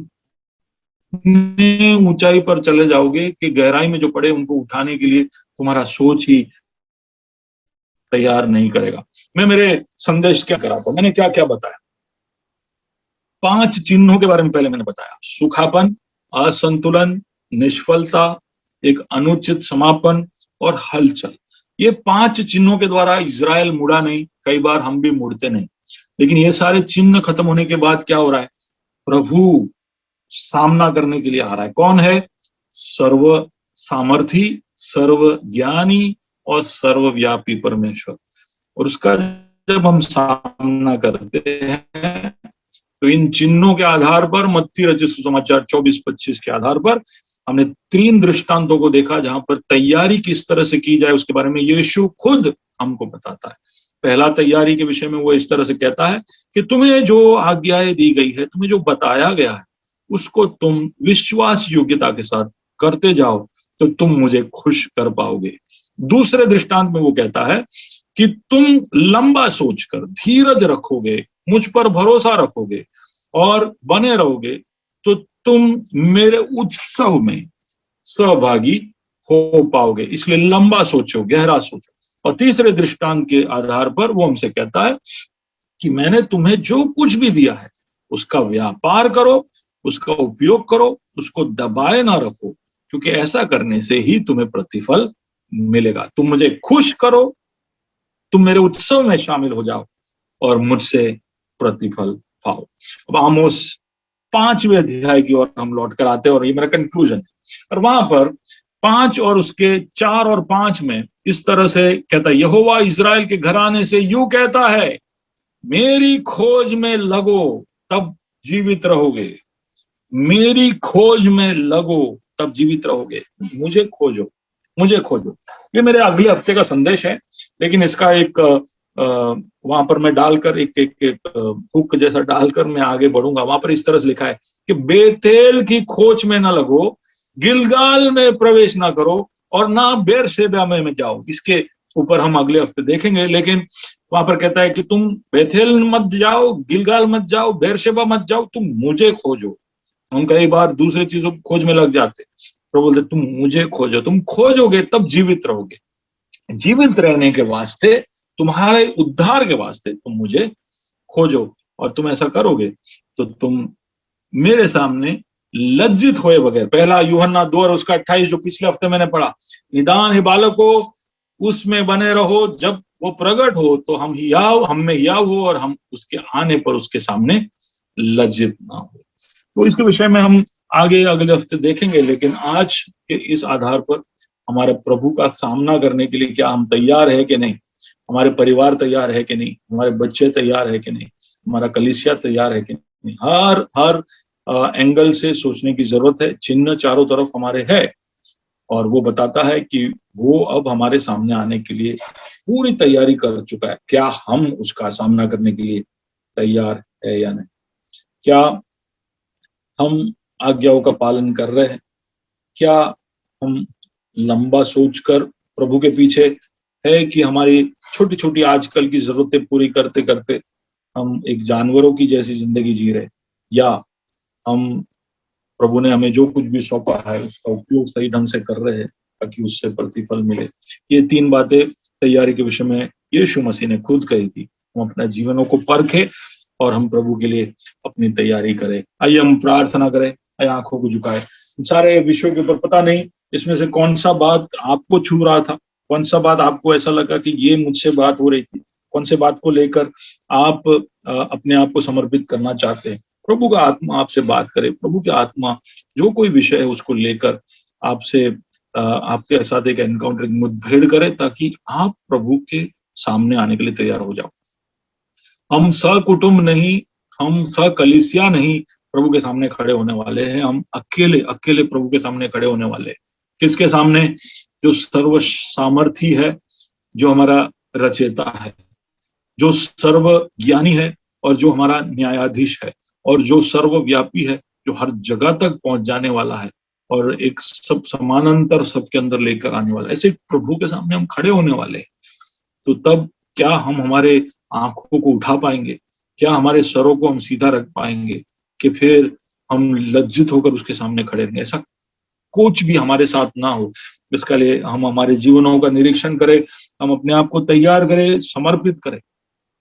जैसे आज हमने टीम्स के समरी में से सुना कि जैसे कुम्हार जो है वो मिट्टी को तैयार करता, उसको कई बार अलग अलग तरह से उसको कुचलता, उसको मोड़ता, उसके ऊपर उसको भिगोता, उसको सुखाता, फिर उसको घुमाता।